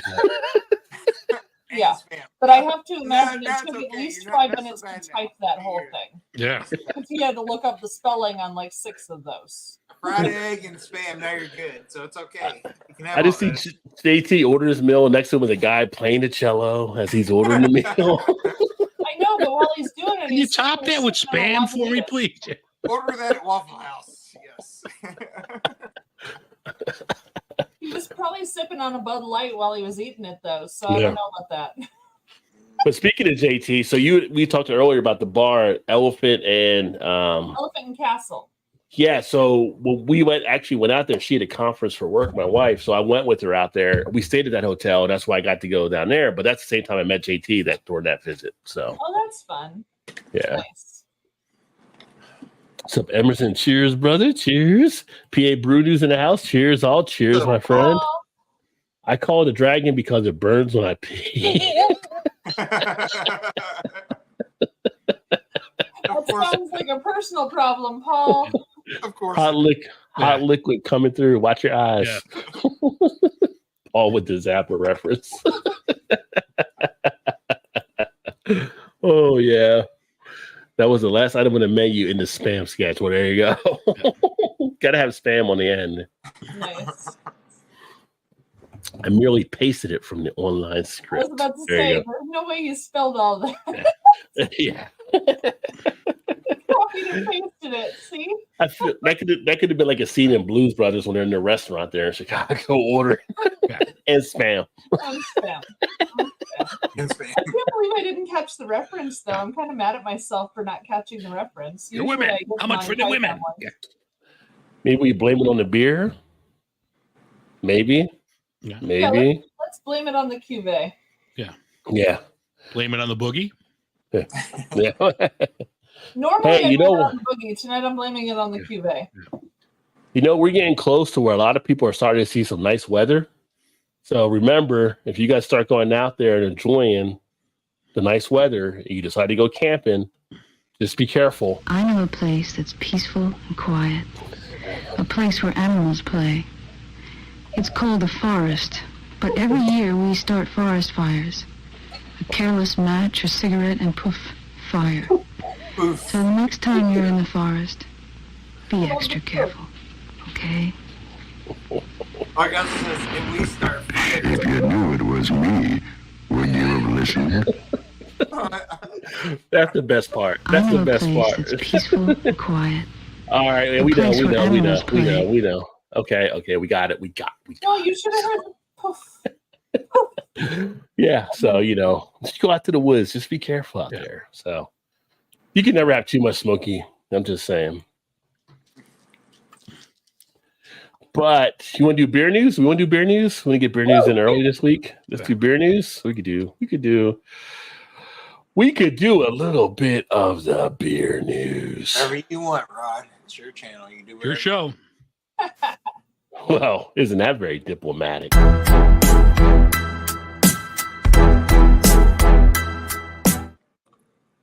Ah, yes.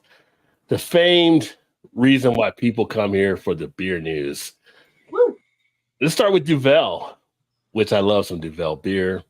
Remember you got that deal on DeVille when you came up to visit me that time, $5.99 or whatever, that big ass bottle. You're like, this how Rod J deals like? I'm like, pretty much. So 7,000 or the whatever it was. The Golden Drock, I think 9,000. It was like. But Duvel said it has more than enough beer. Basically, if you didn't know, earlier today they got hit with the ransomware attack, and they were pretty much, we got enough beer already.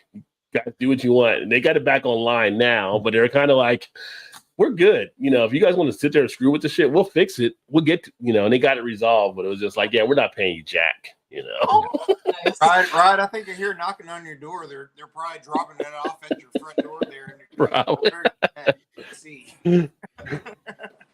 But to you ransomware people, don't mess with the beer. Don't mess with the beer. Leave the beer alone. Beer, yeah. Don't mess with the beer. Now, if you want to help a brother out, hit the student loans. Hit those There for we me. go. Exactly. Yes. Knock that shit out. For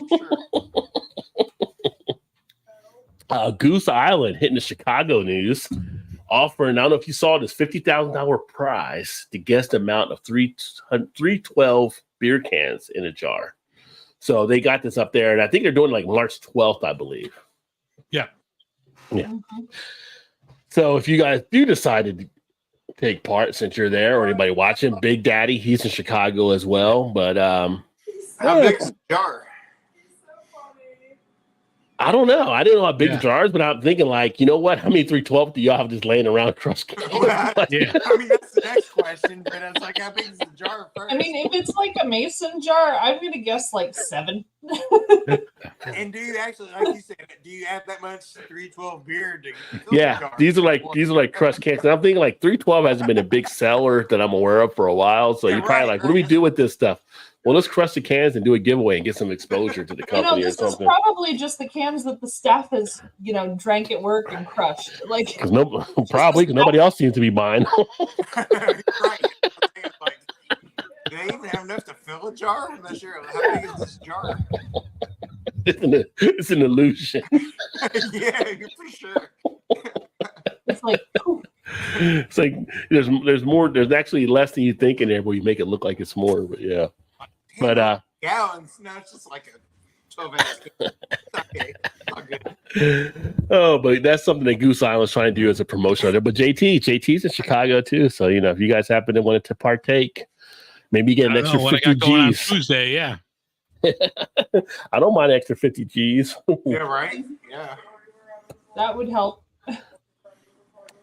As beer sales lag, this is something new over the last decade, really. But draft cocktails are taking on more tap lines. I don't know if you've seen this or not out there, but essentially, tap lines are being used for basically ready-to-make cocktails and stuff, which is kind of interesting. I'm starting to see them pop up more and more in spots. Have you seen it? Have you tried them? Where you seen them at? Have you? Chu has tried a couple. I have not personally, but so the problem that we've run into at a couple places is that cocktails are made to order for a reason. They're shaken, and those ingredients can separate. And beer, it's not as much of a problem that you have unless it's like a smoothie sour or something like that. If there's fruit puree, whatever, that can be an issue with beer. But when you're tapping cocktails, a lot of times the alcohol, sit at the top, and then you have like all lime juice at the bottom or something. And we've run into a couple where it's like it obviously was not still shaken well or wasn't blended well when we had it. So yeah, that has happened once or twice. But I know the canned cocktails are made a little differently, and I don't know that we've had any that were like that type of consistency. So maybe that's a thing that we haven't gotten to try yet. So I mean, you'd think the carbonation levels and everything would be different. That would have to be a bitch for a bar to have to maintain. Yeah. I've not personally seen them on tap lines. But... Yeah, I mean, I haven't seen them out there yet, but they seem to be having some pretty good success around some spots. I mean, no, I feel like you have to clean them more than you would usually on a beer line. I mean, a beer line you usually clean it within I think 2 weeks is usually the recommendation, if not maybe a week. But if you're having these cocktails coming up, I feel like you have to maybe clean those a few times a week. Well, a lot of cocktails have simple syrup. I mean, simple syrup is literally sugar water. I mean, you have to clean that regularly, like often. Yeah. So I don't know. I don't know that I feel like it's feasible. It might be kind of a fad thing, and then it'll pass when people realize that it sucks to deal with. Yeah. Like, how big is the keg? It can't be more than a 6 barrel. No. It can't be a big keg of whatever. No. Yeah. That's what you couldn't do a half barrel of margarita. Are you kidding? Like a half barrel of margarita would separate in seconds. It's stupid. Yeah. You could. It wouldn't be a good idea, but depends how much you're sucking it down, I guess. But it would definitely, it's interesting just because to see bars go into it, but they're finding success. And I'm wondering if your average people that are drinking these don't really. Maybe they're so buzzed it's not that much of a difference for them to even notice. Or I don't know. Maybe there's something with that. But it says for them, like they said, like one of the bars I was reading about, if they would have done it at their bar for what they're serving them, you would need like a huge number of bartenders to make these drinks. Where now you don't have to have that. So it's kind of interesting. Just something out there. I just think because 6 stools pull from the bottom of the keg generally, right? Like how the CO2 goes through and everything. And you got to figure, like, we at my bar, we batch margaritas and we batch them in 64 ounce or 62-ish ounce batches and like have them pre-made. But every time we pour from the pre-batch, we have to shake because it's separated in the batch. And I just think that has to happen in a keg. I don't care who you are, gravity still exists, you know? Yeah. So if you don't shake it, it doesn't taste right. You get only one or two ingredients and it's a problem.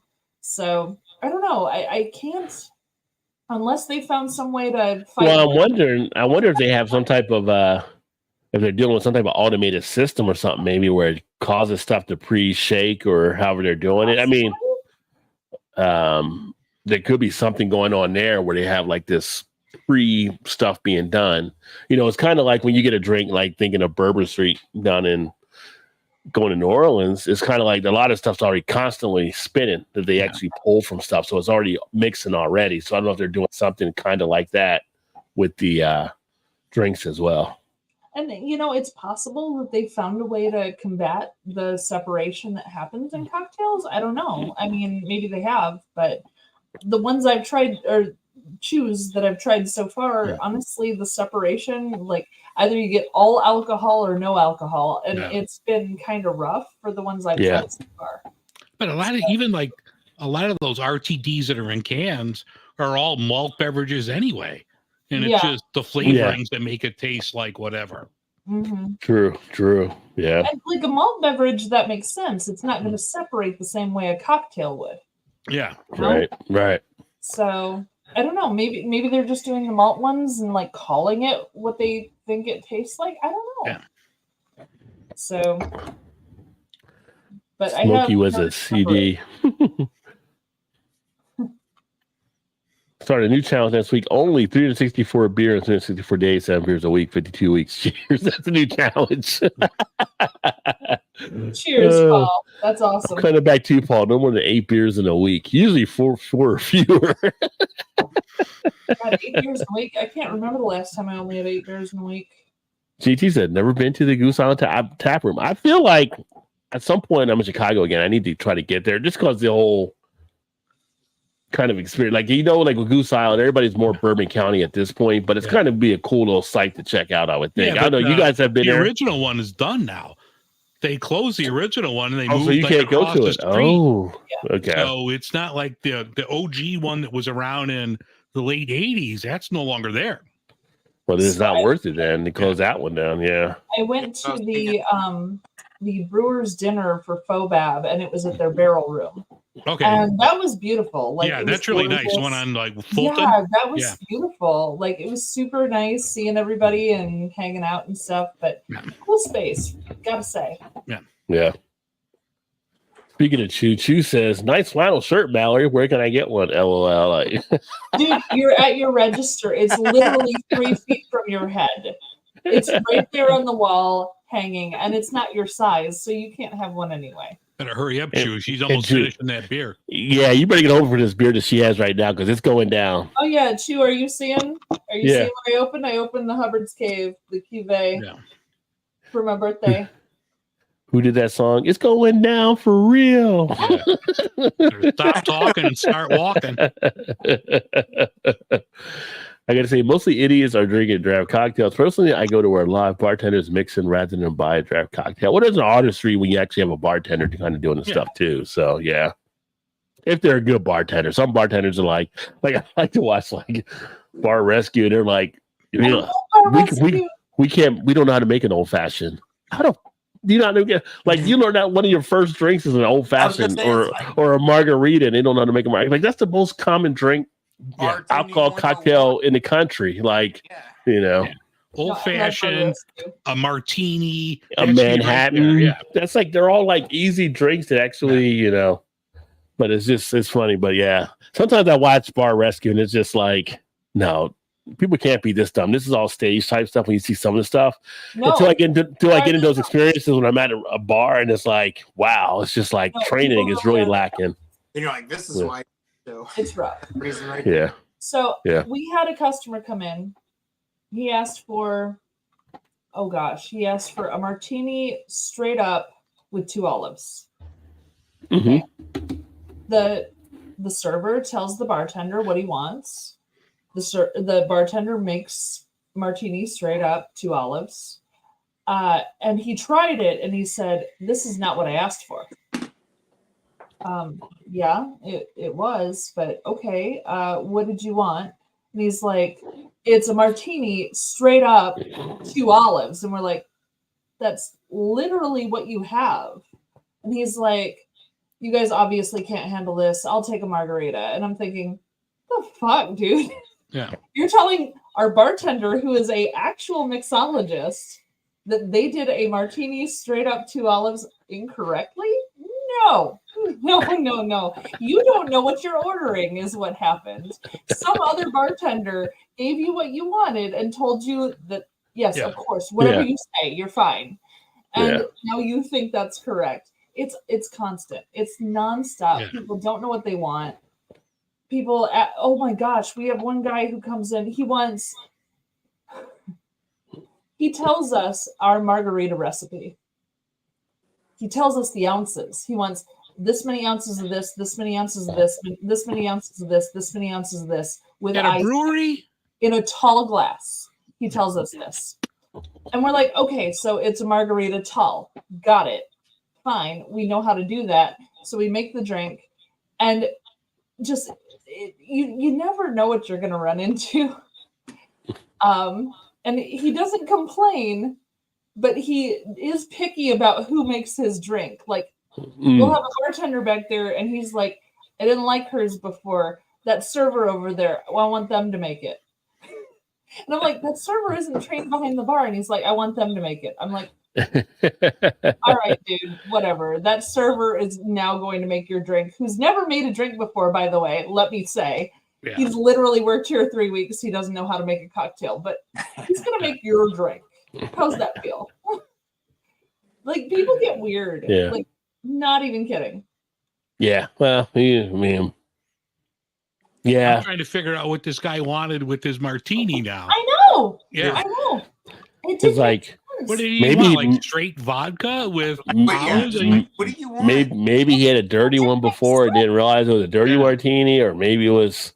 He would have been like Bond. I wanted it shaken, not stirred. I don't know. What's he's. We couldn't figure it out. You should have asked him, what recipe are you talking about? Because there's various recipes. Yeah. He got belligerent with his server. He was like, "Well, you guys obviously don't know what you're doing, so just give me a damn margarita." Like, he was rude with the server, so we were just like, "Fuck you, dude. Whatever. Yeah. You're obviously not tipping, so we don't give a shit what you're gonna do next." Yeah. So Mally's probably ordering from the Urban Dictionary line of drinks. You know, Todd, you can go fuck yourself with a Cleveland steamer is what you fucking can do. Just so you know. Cleveland steamer right up your ass. Not kidding. Well, you keep He goes, he disappeared. I scared him away. You keep drinking I'll that. taste more than that. It's There might be a dirty Sanchez involved later if you keep drinking that. Oh, we didn't tell her. We didn't tell her about that one, Dave. All We didn't right. tell her about that one. Yeah, she hasn't looked that one up yet. Oh, now that you brought I- that up, though, so I have there you heard go. that term many times. I never looked it up. I don't intend to look it up. I'm You're not about to, interested. though, aren't you? Yeah. You're about to, though, aren't you? No. That one I've heard enough to know that I don't want to know. See, you're bitching at me. Dave went there. I didn't. That wasn't my fault. Oh God. Talk about you didn't go there. You fucking went there, dude. She's throwing F-bombs around like it's nothing. See? Yeah. It's her it's birthday weekend. I'm having a I mean, very it's not yet. right but, now. you know. Yeah, But- never get a hurricane at Pat O'Brien's in the quarter pre-made. Yeah, well, I mean, that's like I feel like Pat O'Brien's is a tourist trap down there, Yeah. right? But you almost Yeah. have to get it. You're at Pat O'Brien's. Right. Here in Yeah. New Orleans, you almost have to get it there. No, it's a requirement at that Yeah. point. Yeah, I think last time I got a hurricane, I used to get them one of the spots on the Bourbon Street somewhere, Yeah. but those are kind of like pre-made too, though. So remember Jim Backus in Amendment World Fashions, only not so sweet this time. And still trying to figure out why guys drinking a martini or a margarita. I know. At a That was the brewery. weirdest Yeah. thing. Like he said what he wanted twice, and he didn't like what he got, and then he switched to a freaking margarita. That is so different from what he was asking for. No sense whatsoever. That's basically saying, if I'm interpreting correctly, like he's thinking your bartender has no skill set because he's going from something like that to pretty much the easiest drink because it's so commonly made everywhere. You can't possibly screw this up. That is Well, true. That is Okay, true. so the first one went out to the guy. He was unhappy with it. It came back. She made the second one. I tasted, like I used a straw and tasted the second one to make Yeah. sure it was exactly what he asked for. Brought it. I brought it personally to him, and he lost his shit. Like he was like, "This is not what I ordered." I'm like, "Do you know what you ordered?" 'Cause Yeah. This is literally what you ordered. You see, if I was the manager, what I would have told the guy, Shut it down. Shut it down. Shut it down. Shut it down. Shut it down. Shut it down. Now. and get the F out. If I was the guy. he was with a party of 5 other people, and they all looked horrified and embarrassed at his actions. Kind of like the guy comparing the abdomen pain to the women pain, like kind of like that, probably. Yeah, they looked kind of horrified by how he was acting. So I didn't want to kick him out because I thought his whole party would leave, and I didn't want to lose the tip I from got anyone you. else for the server, because the server deserved that tip, you know. And Yeah. I was hoping he wasn't the one signing the check, you know. But so I didn't want to kick him out just because, you know, he just asked for a margarita after that, and our margaritas are kick ass, so you can't complain about our margaritas. So I mean, I guess I didn't want to kick them out because I didn't want to lose them that money, because that was going to be a good tab. They were ordering a lot of cocktails. So, yeah, Shout out. I had to think about it before deciding. Shout out to Emerson with the super chat. Appreciate you, homie. To Todd, do that Cleveland Steamer thing or you suck. Woo! Birthday weekend. Hi, yo. Thanks, Emerson. Thanks.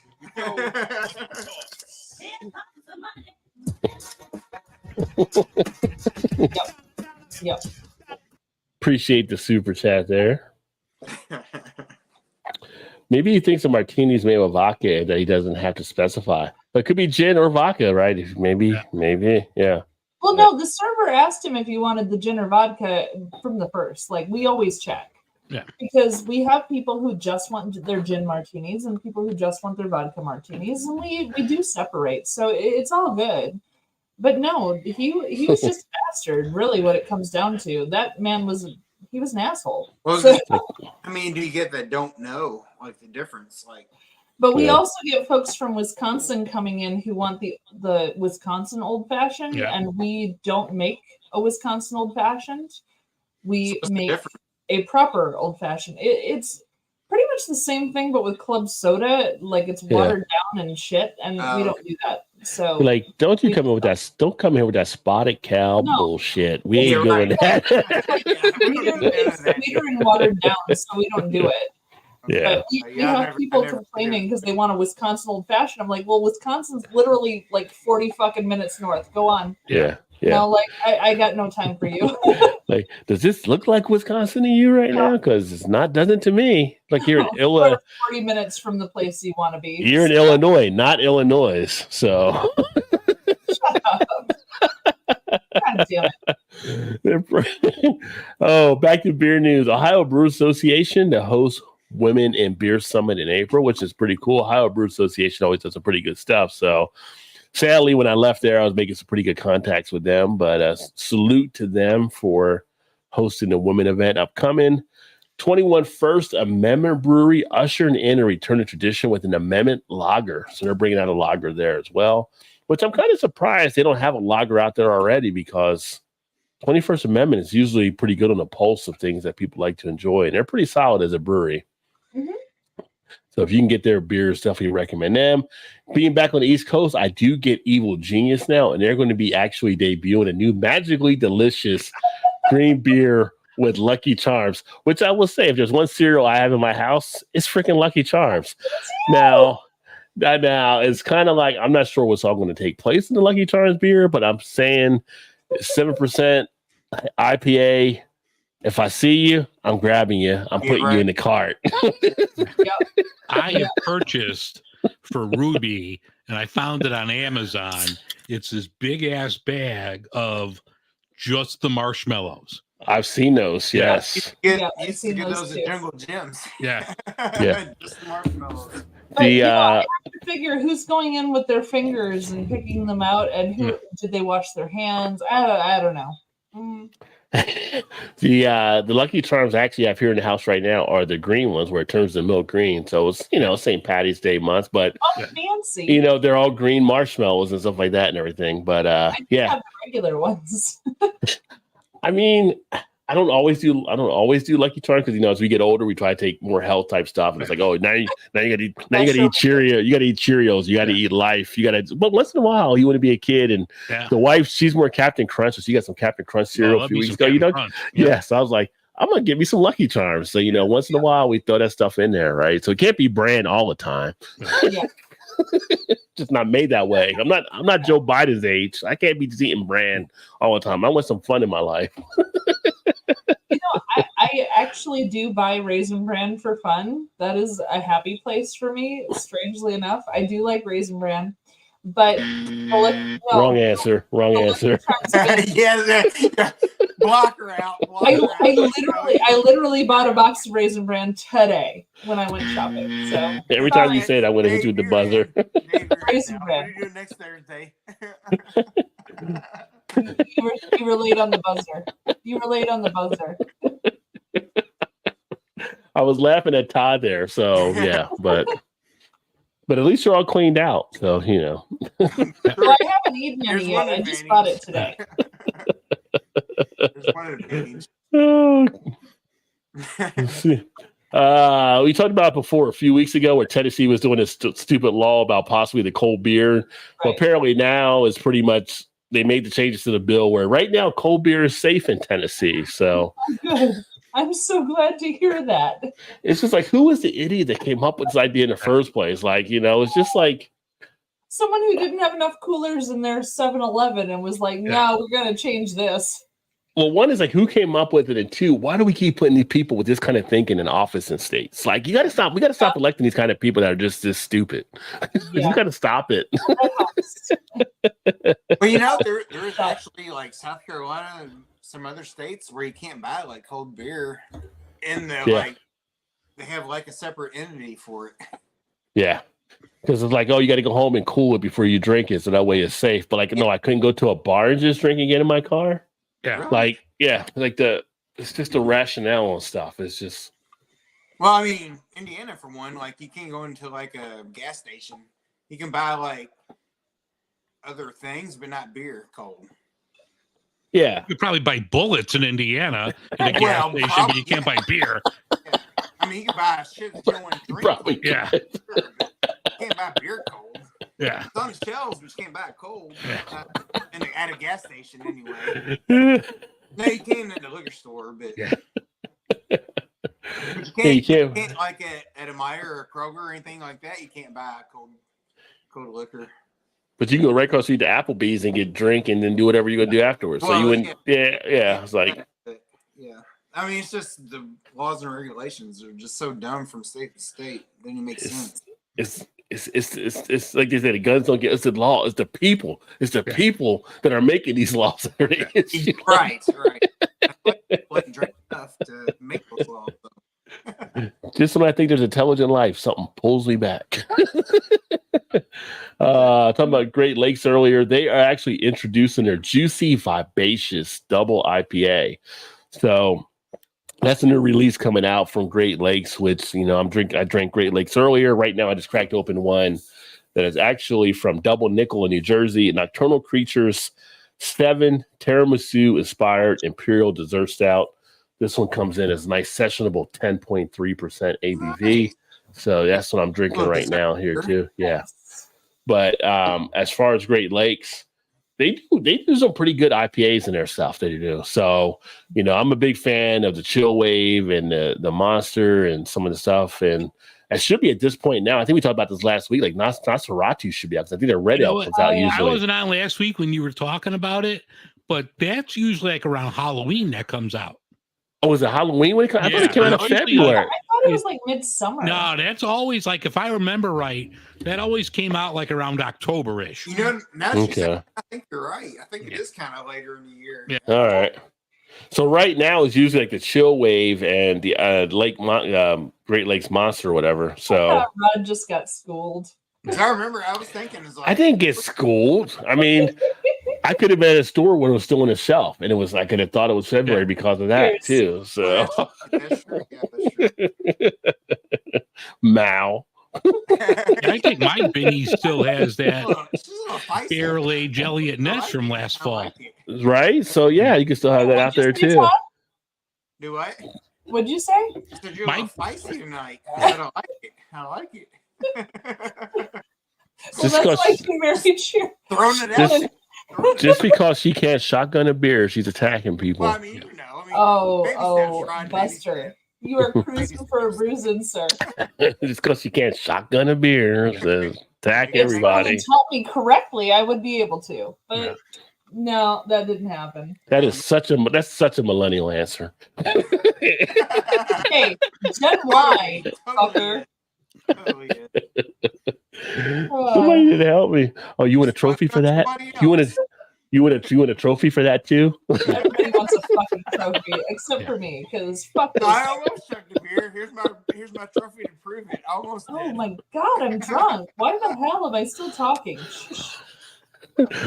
Oh, up in Canada, we haven't any of our Canadian folks on tonight, but adult use cannabis legislation has led to slow beer decline. Is he down there? I haven't got to him yet. If he is, he just got here then. I read ahead. That's all right. That's all right. But apparently in Canada, they had a report coming out that basically they're seeing where now they can do the cannabis is actually eating into what they're saying the beer sales are up there. So Trogs, which as I've said numerous times on this channel now, I'm becoming a more fan of them being back on the East Coast. They're bringing out a new year-round IPA called Graffiti Highway. So make sure to check that out if you do get some of the Trogs beers. They have just been pretty solid across the board. Question. Graffiti Highway. Did anyone hear that and think Graffiti Highway in the moonshine? Or was that just me? That was you with the 14% beer. That was pretty much you. Yeah. Oh, Ventura Highway, right? Nobody? No? Ventura Highway? That was you in a solo shot right there. I mean, I'm not sure what the... I was just checking if anyone had a music mind. I mean... Now, you've been around us for how long now? You know that's not... Well, I mean, Rod... I know music from DJ stuff, but but not like, I mean, you got more of a music mind where it's like plays and all that kind of stuff, though, too, and musicals. Like, no, I'm not a musical type person, so... Outside of Greece. Outside of Greece. It's America. It's America. America. The band America. Yeah. Yeah. Like, I didn't have a lot of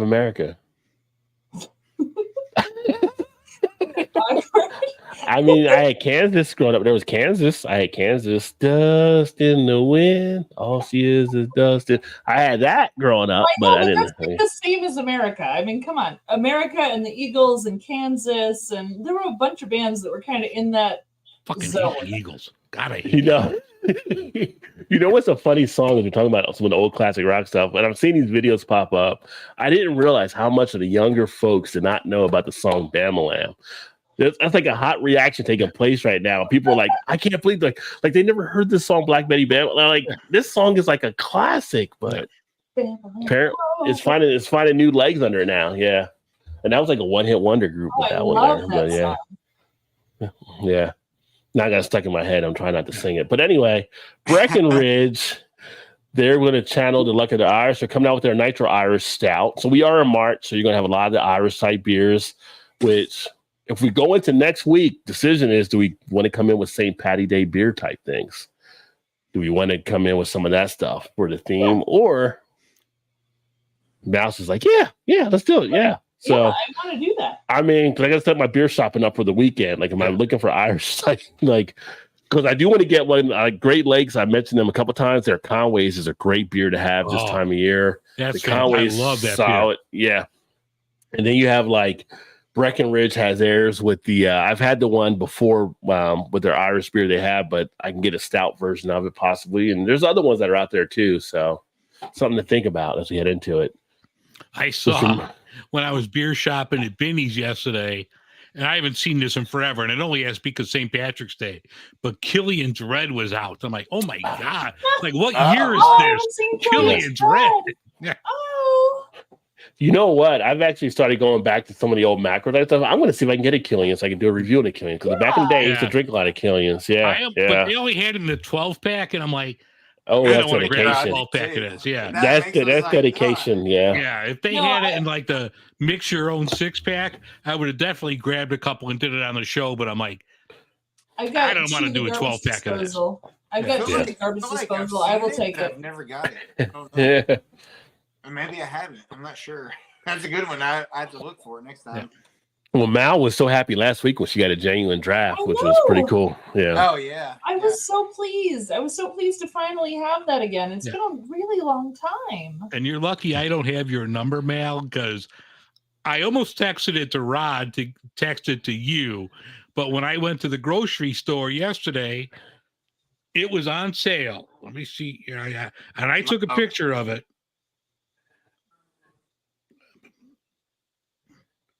2 for $5. Miller Genuine Draft. Oh, I totally like the 24-ounce can or something. Yeah. The big 24-ounce big can. One. Yeah. So how far apart are you guys? Well, you're out in the hills.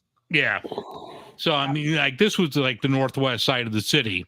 No. Okay. Oh, okay. You were in the city. Yeah. So a half-hour drive for me to get there. Okay. But in awful traffic. It's only like 12 miles, but it would take me a half hour in the car. Yeah, right. Yeah. It was just easier to get it from Canada. Yeah. I know, honestly, yeah. You get it faster. Yeah, you get it faster for sure. Well, I got a mule from Canada bringing it in this weekend. Yeah. Dave, if you're still sticking when the live stream ends, I will give you my number because honestly, I just feel like you can have my number. Or, you guys should definitely, you guys should connect up there. Yeah, definitely. We should. Because actually, you have your Liquid Love shirt. That was one of the beers I bought for Drink Illinois Beer. So next week I'll have one of those. Yeah. Oh, I love it. Yeah. Which one did you get? You know, I grabbed a bunch. So it was actually a Binny's, and it was like, just make your own mix pack. So I'm like, all right, let me grab one of these. I grabbed the Moors. I grabbed some Off Color. I grabbed a couple others. Off Color good beers too. If it's one of the sours, please keep it cold because we turned a Christmas tree purple. Yeah, no, I don't think this was one of the sours. I mean, everything I've had from them has been great, but I don't think this is one of the sours. How can I say that no one reacted to me turning a Christmas tree purple with beer? That's fine. It's cool. No one reacted to that. I mean, I think you just said it there, but their Christmas tree was close to the fireplace, and they put the beer as a gift under the tree. Mm-hmm. And the the sours or smoothie sours, so they still have fruit puree, and they will continue to ferment. And if you have them close to a warm source of heat, they will explode. And a Christmas tree turned entirely purple. It was unfortunate. That's what 450 beers used to do. Put them back in your trunk, get home, and you have a semi-small pool in your trunk. Because they used to explode all the time. Oh, shit! Oh, shit! Yeah, you don't want that. Nobody wants that there. It says on every can, keep refrigerated for a reason. There is a reason for that. Yeah, but when you're buying it at a liquor store warm, who knows how long it's been That's at the true. store. Yeah. True. Well, room temperature isn't as bad as actually warm. Yeah. Like they put it close to a fireplace. Well, yeah. Just saying that made a huge difference. Yeah. That was on the hot foot. Yeah. More than just the can warping or whatever else. Yeah. Speaking of the poll, apparently I got some green beer haters up in here. Woo! Up in here.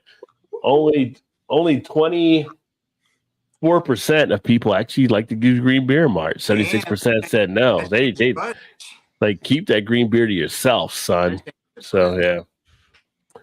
We were talking about Snoop earlier with the ready to drink that Dave had, but apparently Corona has now dished Snoop for Pedro Pascal, so they can reach Latino beer drinkers. So Pedro, of course, he did his stuff on The Mandalorian, but he also does stuff on the HBO show. I can't remember the name of the show now with the little girl. Pedro's everywhere. Pedro's he's all over. Yeah.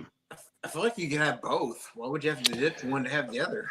Corona said we only got enough to pay one, so maybe because Snoop's doing his own beverage now. Maybe. Well, everybody was like, Snoop doesn't really even drink. He like smokes. He doesn't really drink. So it's kind of like, But a lot of celebrities are doing cocktails that don't even drink, and it's just like, I mean, celebrities put their names on anything that sells. They don't care. Yeah.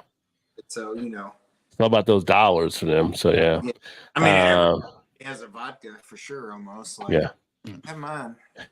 And this one might be a little closer to Chew's heart, but Atwater Brewery, because they're over in Detroit, Michigan, celebrating 313 Day with discounts and other Detroit brands. So they're actually doing something special on March 13th there. So if you happen to be around that area, with some of the people that watch are in that Michigan area, check out Atwater for some stuff there. They have some good beers.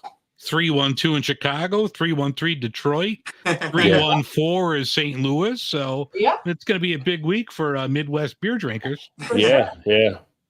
And if you ever had Atwater, I would say check them out. They're pretty decent. I loved Atwater. Honestly, Chew and I did a whole episode there. Mm-hmm. They're fantastic. So many taps, and they do cocktails as well. They have food as well. I don't necessarily recommend being there after dark. Okay. That's the 8 Mile, kind of one side or the other. Well, no. After midnight. It's straight downtown. It's like straight up downtown. No, I know. But during the day, like normal, like they have this lovely lakeside where you can river walk or lake walk, I guess. But like you can walk along and there's restaurants and all this stuff. It's beautiful during the day. Highly recommended. Do check it out. I know a lot of people avoid Detroit, and you shouldn't, because there's a lot of cool stuff in that city. And I was one of those people who was terrified to go there until Chew took me there, and I was like, oh wow, no, this is fine. It's good. I just like certain parts of Chicago, I wouldn't want to be there after dark. I feel the same way here. I would feel the same in New York. I mean, I think it depends on where you are. I feel like every city is that way. Every city has an underbelly to it. St. Louis has it. New Orleans has it. I mean, Seattle has it. Like all the. Did you say New Orleans and not New Orleans? Or you jumped on Todd earlier? No, I say New Orleans. No, you said New Orleans. I've got it on video. There was an E. Yeah, you said New Orleans that time. Okay, Mal, so you can't. I'm happy with either. I'm not picky because I don't live there, and I don't have anyone standing with a stick over here waiting to hit me in the head for saying it wrong. So I'm going to say it however I say it. That's what I said. I don't live there, so I can say however the hell I want to say it. Doesn't matter. Atwater is definitely pretty solid as far as the breweries. I would definitely say check them out. Actually, some of the best Middle Eastern food I've had was in there because of the culture they have from a lot of people that have come over from the Middle East. And then the last beer news item before I get back to comments, Community Beer Works is now going to buy Thin Man Brewery. So I've had beer from both of them before. They're both pretty good operations, but it's sad to see Thin Man is going to be going out of business, so to speak, but Community Beer Works will be taking over their operation. So that's the ever-changing world of beer. We're seeing people go down, and some people are getting bought out, and some people are just closing their door. But I feel like at a point, it's almost like something to kind of get done. Like we have to have this contraction to get better and to move forward. So yes, yeah, you're probably right. Sure. But you have to kind of wonder, the people that are closing up, are these the people got into it because they were beer people, they were home brewers, they loved beer, and then you had a group of people that were like, oh, beer is popular, and these were just the money people, and they got into a brewery because they thought they were going to make money. So who's closing? Because you'd hate to see the actual beer people close. Right. Yes. And to your point there, like, and I'll use an example. Like, I know when Platform got into it, because they talked about on their end, like their whole thing was to make like a craft brewery, but then sell it out that they could make money off of it. So when AB and Bev came knocking, they were like, "We're done, we're out." And that was like the same thing with Golden Road. I mean, they were only in it for money. That was it. Yeah. But for some other breweries that weren't in it, like I've seen some of the ones closed down that were just like in Cincinnati, we had one called Blank Slate. They weren't in it for the money, but they were kind of just squeezed out because of all the competition. And my thing with them, their location didn't really help them. They were kind of more in the warehouse type setting, so they were kind of away from where people were in the community. So you had to really go out, take it on your part to go out to see them. Even though the beers are great, a lot of people weren't doing that because they could just walk over to their local brewery. So part of that comes into play. But I mean, this is just something you have to go through. You're always going to have this kind of thing for contraction, and then it's going to redevelop and do whatever it's going to do on the next stage. So even saying that, it's like our lady here, which Mel went to when she was here, like they're kind of out of town, sort of like they're really not close to anything as far as where the foot traffic would go. So for them to be around and being as successful as they are for this many years, like, kudos to them because they're doing something right. You know what I mean? Like whether it's bands on the weekend or whatever to draw people there, they're doing things to get people there pretty much, I would say almost 7 days a week, really. Okay. They have something going on that draws somebody there while you're drinking beer also, Yeah. And I look at where Mal and Dave are kind of in that Chicago area. Like when I went out to Lagunitas to visit them, it was like I took the Uber out there. They're like, this dude's like dropped me out in the middle of nowhere, kind of in this whole warehouse district. But when I could walk over to Hot Butcher, and Hot Butcher was part of this neighborhood, I'd be like, why would I want to go out to a warehouse area if I got it right here in the community? So I think that's all coming into play for a lot of these breweries too. Like you gotta have a built-in base if you want to survive at this point. Yeah. Now, of course, saying that there's not really a bunch of breweries around here to compete with, so it's kind of a handful of breweries, and that's one of them. But it's also on the outskirts of town for the most part. So Chu and I are hoping to have somewhat of a built-in base before we open.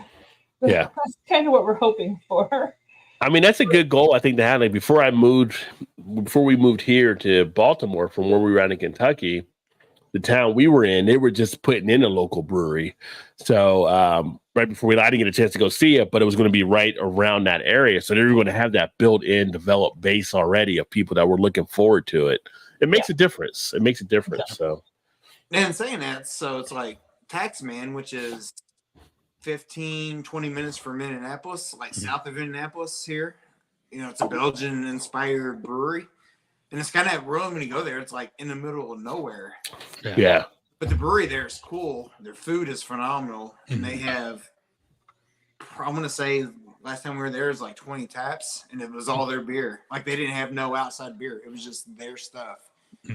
And it's not like the beers are great. I don't know if you guys get Taxman. It's nice because the people who show up there are making an active choice to be there. Mm-hmm. Like, if they're making an active choice to be there, your customers are going to be pretty awesome. Yeah. If you live or work in a space where you have the regular foot traffic, you're going to get a lot of people who don't really give a shit. Yeah. And I kind of like that. Like, we've talked a lot, Chu and I, about the location where we want to build our brewery and stuff, and we kind of love the idea of a smaller community, just because if people are coming to us, it's because either they're neighbors or because they've actually gone out of their way to see us. Yes. Right. And I kind of like that. I like Or they heard you know how to make a martini. Yeah. Well, Yeah. yeah. I mean, it's And a margarita. And a Yeah. margarita. there's Yeah. some sides of it, like you said. Yeah. Yeah, The traffic, or you're going out of the way to because they have a specialty of something I like, Yeah. or in general they Yeah. have good beers and their food. And but in order to pull that off, you have to have a product that's unusual that people come there for. So that gets a Right. little bit trickier. So, we've discussed an awful lot of things trying to figure out what. So I'm taproom manager at a brewery that's much bigger than his taproom, and his taproom is just beer, no food, dealing, with that level, and self-distributed, all the things. My taproom is 2 locations with food, with a full bar, with we have a distributor, all the stuff. So we're seeing 2 different levels, which is really, really nice for us to see the 2 different sides of it before we go into the business. Right. So we made that The other decision actively. yeah. The other thing is too, I mean, you have to, if you're building it out, you have to look at what the trends and stuff are as well. So you have to look at that. And the way that trends are now, society wise, compared to what they were 10 years ago, we're much more Uber, Lyft friendly society and stuff, right? Yeah. So more people are taking that into account, especially some of the younger generation where they don't want to drive and drink too. So people aren't maybe want to drive out as far, especially if they're feeling the crunch of the economy, which is a concern for a lot of people too. Like, it's going to cost me $20 to go out to this brewery out here, $20 to come back. Plus I'm going to probably spend $50, $60, $70, however much I'm going to spend when I'm out there, versus I can walk over to a local brewery or spend $5, $10 to get to the brewery here and have just an amount of good time too. Right. So all of that stuff kind of comes into play. And I think that's more and more what people are kind of looking at too. So Yeah, it's weird. We got a place that's opening here at the end of the month, and they're like 2 blocks away from 2 breweries. You got Dovetail and Beguile, and then this new spot's opening, and it looks really cool. But like, man, that's a rough neighborhood to open a brewery. God bless you. Hope you pull it off. I mean, I'll be there when they open, Good but luck. it's like, yeah. Do we know a name? I just saw it on Block Club the other day. I actually reached out to them to say, hey, I have a local beer show here if you want to talk about it. Yeah. Now, Dave, is Dovetail the one that's like at the very dead end of a street? Yeah. It's one of them, yeah. It's all right German against beer. The train Yeah, tracks, because when we were up there, JT and Liz took, or maybe it was just JT at that time. Yeah. There. Yeah. So it was like at the end, I was like, where are you taking this? I was like, Yeah. it was probably JT, because JT loves Dovetail. So When yeah. When the Brew Tubers came to Chicago, I took them to Dovetail. Yeah. So. Yeah. And it was a cool place. It was cool, but it was like kind of in the middle of nothing. Like, I thought it would be at the top of my list here, but it's not. But yeah, I'll get you the name next week. But no, there's Okay. brand new, and they look really good. Nice. No, I'm Cheers, excited. Shane. I'm excited to learn more. Yeah. Hey, Shane. The only thing that sucks worse than Brand is raisins. I'd rather be drafted into unwinnable war. Yeah, let's put raisins and Brand together. Who came up with that idea? Funny thing about that story, I don't know if I've mentioned it to you guys before, but my degree in college was in advertising. So one of my professors actually worked with the whole Raisin Bran type thing back then. And one of the stories was when they came up with the whole 2 scoops of raisins. Do you guys know how it happened when they came up with that as their slogan at all? No. Literally, I'm not sure. The guy was going to come up with an idea with it, and they were getting frustrated on what can we actually do here with this, Raisin Bran type cereal. They literally poured the cereal out on a table, and one of the guys like, there's a lot of raisins in here, and they measured it out, and it was 2 scoops of raisins. And that's what they actually ran with. And it's just like it was like out of a point of frustration, they came up with this idea that became their whole big thing behind Raisin Bran, 2 scoops of raisins. Yeah. So But yeah, and like the whole thing with the M&Ms melting your mouth, not in your hands. Yeah. Basically, as they're trying to figure out how to come up with a slogan for one, a guy's literally holding his hand, and he's like, "This is funny," and they're like, "What? Like this chocolate isn't melting? Well, I've been holding it in my hand the whole time." It's just like you just get ideas from all kinds of weird spots. Is what I'm saying. It's just Did you the Febreze one? Febreze was supposed to be something else. Like it wasn't like, but the lady who was like using it for their commercial, when she sprayed it, she took a sniff and just smiled, and he was like, "That's it. That's that moment when something's clean." And you have that smile moment where you know a thing is clean and you don't have to deal with it anymore. He said that's the selling point on Febreze. So every commercial you see of Febreze, they spray it and then they smile because they're happy that the things are clean. It's so weird, but that was their selling point. That's how they made the whole brand. Yeah. Interesting stuff. For sure. Shane says, I can't shotgun a beer either. So there you go. So thank you, Shane. I think I can now. If I tried again, I think I could do it. American could be a guilty pleasure of mine. Sure. Come on, American, the band there, I think. Yeah. Well, they Black on a horse in the 50s. Oh, okay. See, I know that song. Yeah. That was America. America been through the desert on a horse with no name. Okay. Got you. I got you. I know you're all psyched up and keyed up. What for that guy? I saw them live. I really enjoyed the concert. Like, it's 5 guys with guitars on stools. Like, that's literally their concert. They sit on stools and play guitars. Huh? Did you pay to go see him? I did. Okay. I don't get into things free very easily. So I don't know Black Betty was originally recorded in the 50s. I just think it's funny. Like, if you basically go on YouTube and you search Black Betty reaction, you'll see all these young people that just like are going crazy because they never heard it before. So, actually, a Lead Belly song from the 30s. What? I did not know that Lead Belly did that first. That's fun. Yeah. So he had some 19 Crimes, California Red last week with Super Long. And I heard 19 Crimes actually wasn't that bad. That's what I've heard too. Yeah. I tried it. Well, for New Orleans, and I don't care how you say it. I think there are too many breweries. A lot are crappy. Contractions necessary. Yeah, I mean, I think you were due to have a contraction take place. Agreed. You know, and that's what happens. That's part of the whole growth type thing. You know, it's the pendulum. It swings this way and it comes back, and then it. Separate the pretenders from the contenders is what we used to call it. Yeah. True. FYA, Mal, nobody shotguns a beer well the first time. That's why universities created frats. Relax. Thank you, Emerson. I appreciate it. I may or may not have dated 3 different frat guys from the same fraternity. So. Well, now you're making it worse. They never taught me how to shotgun. Just saying. I don't even know where to go with that right now. I'll leave it that one alone. Yeah, right. She wants to blame us. Yeah, she did. Could have taught her easily enough, but you know. Not at the same time. I've got no comment on that. No comment whatsoever. Better off. Don't you cricket noise me.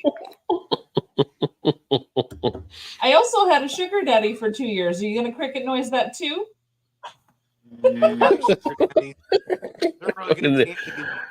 need you to simmer down now. Chew, where are you? Chew, come get this beer from this woman's hand right now because she's drinking too much of it. She's done with that glass. She got too much going on right now. Did you just finish that glass of beer? No. Is there more beer in the bottle? Yeah. How much? Saving that for Chew though. Enough for another glass. It's here. Oh, half a bottle?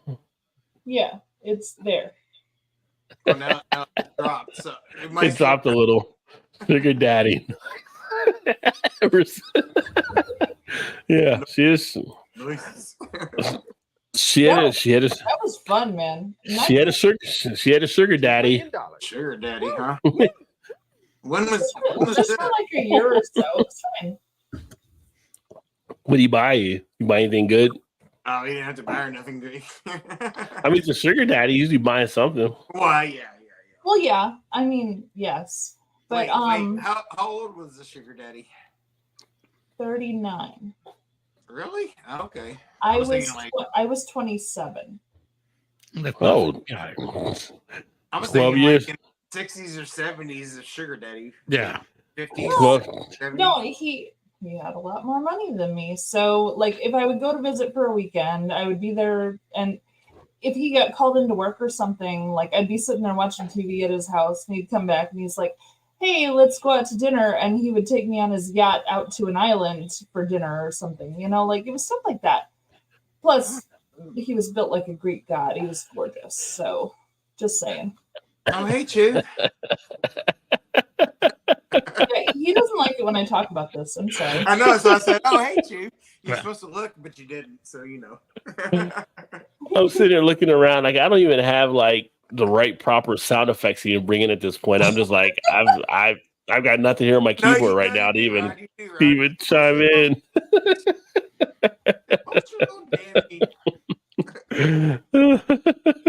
That would be hey, when you should have played there.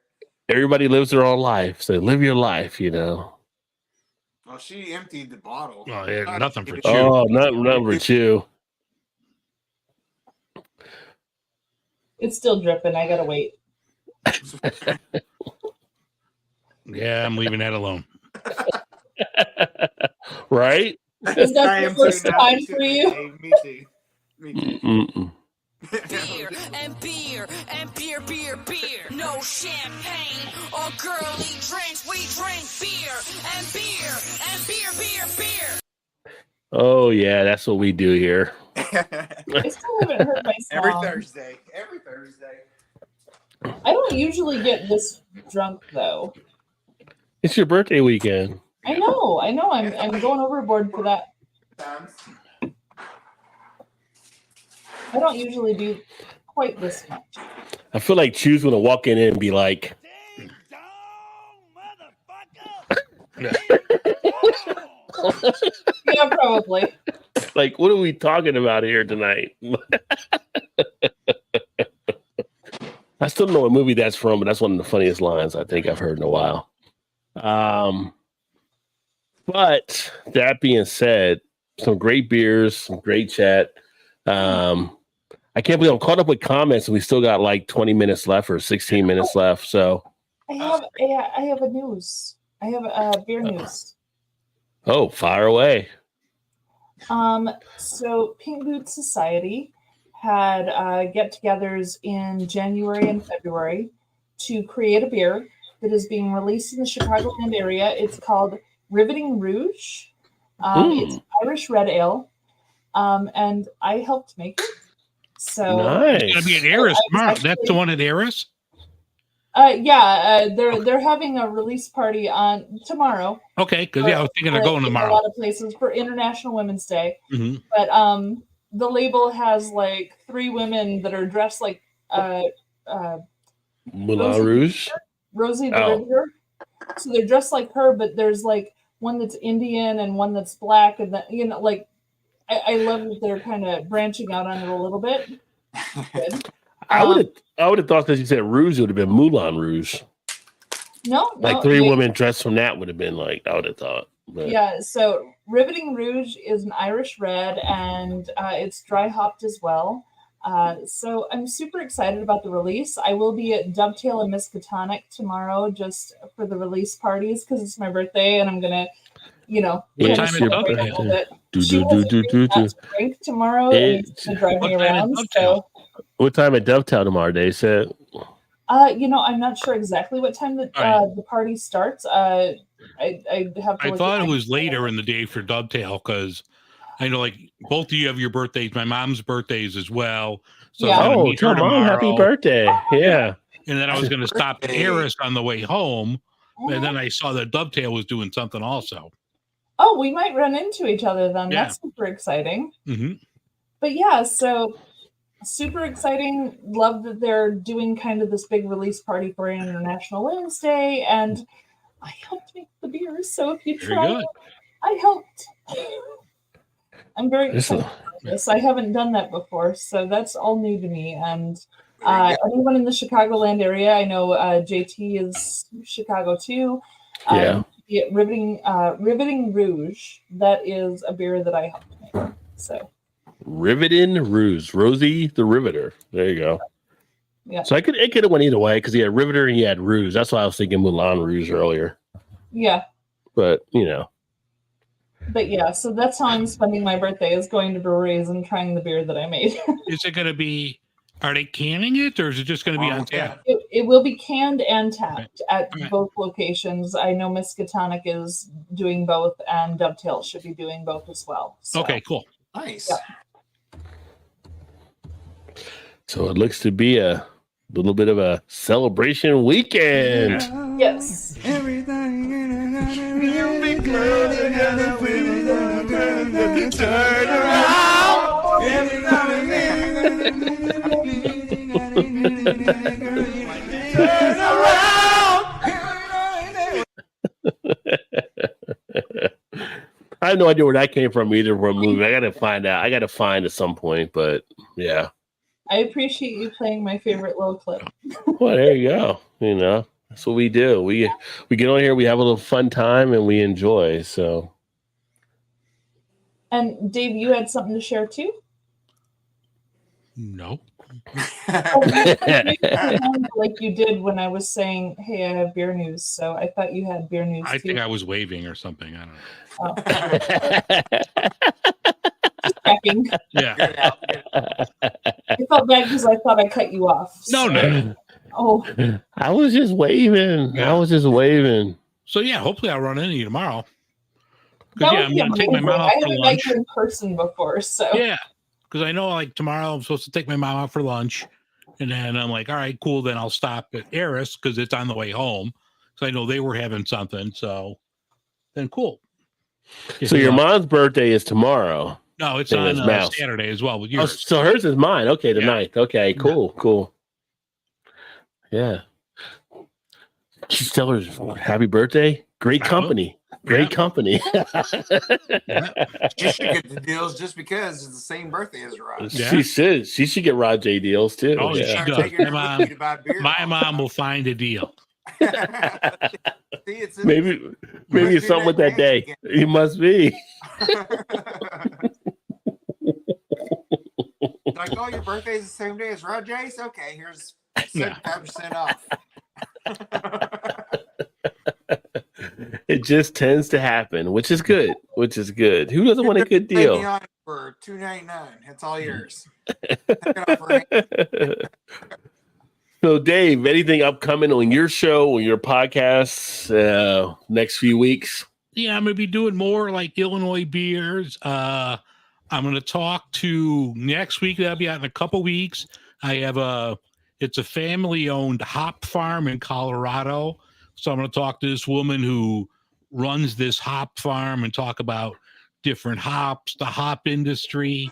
I had just today, like a couple hours ago, a PR person from this woman-owned brewery in Phoenix that wants to come on and talk about their beers. Oh, And cool. I replied, I'm like, I've actually had your beers and they're really good. So yeah, I'd like to talk to them. So, we'll see. But, I'm trying to find my niche, and it just could be people just don't like my deal, which is fine. I mean, everybody has their own preferences, but I'm trying to get my niche. So I think I'm going to try to focus more on the Illinois market than instead of being everything to everyone.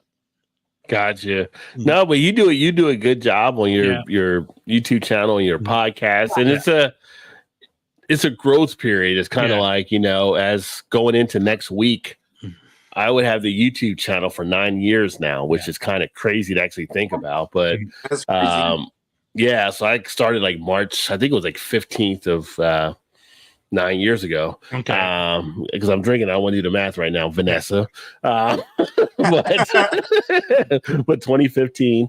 But and it's just one of those things out there, and it's always trying to find your foot in. But it's funny sometimes when people think about when you do like a YouTube channel or a podcast. Like people just, it's not an instant type thing that usually happens for most people. No. It's very rare if somebody kind of jumps off. So you're always trying to see where you're fitting at, get your And it's location, weird, get your like, feel.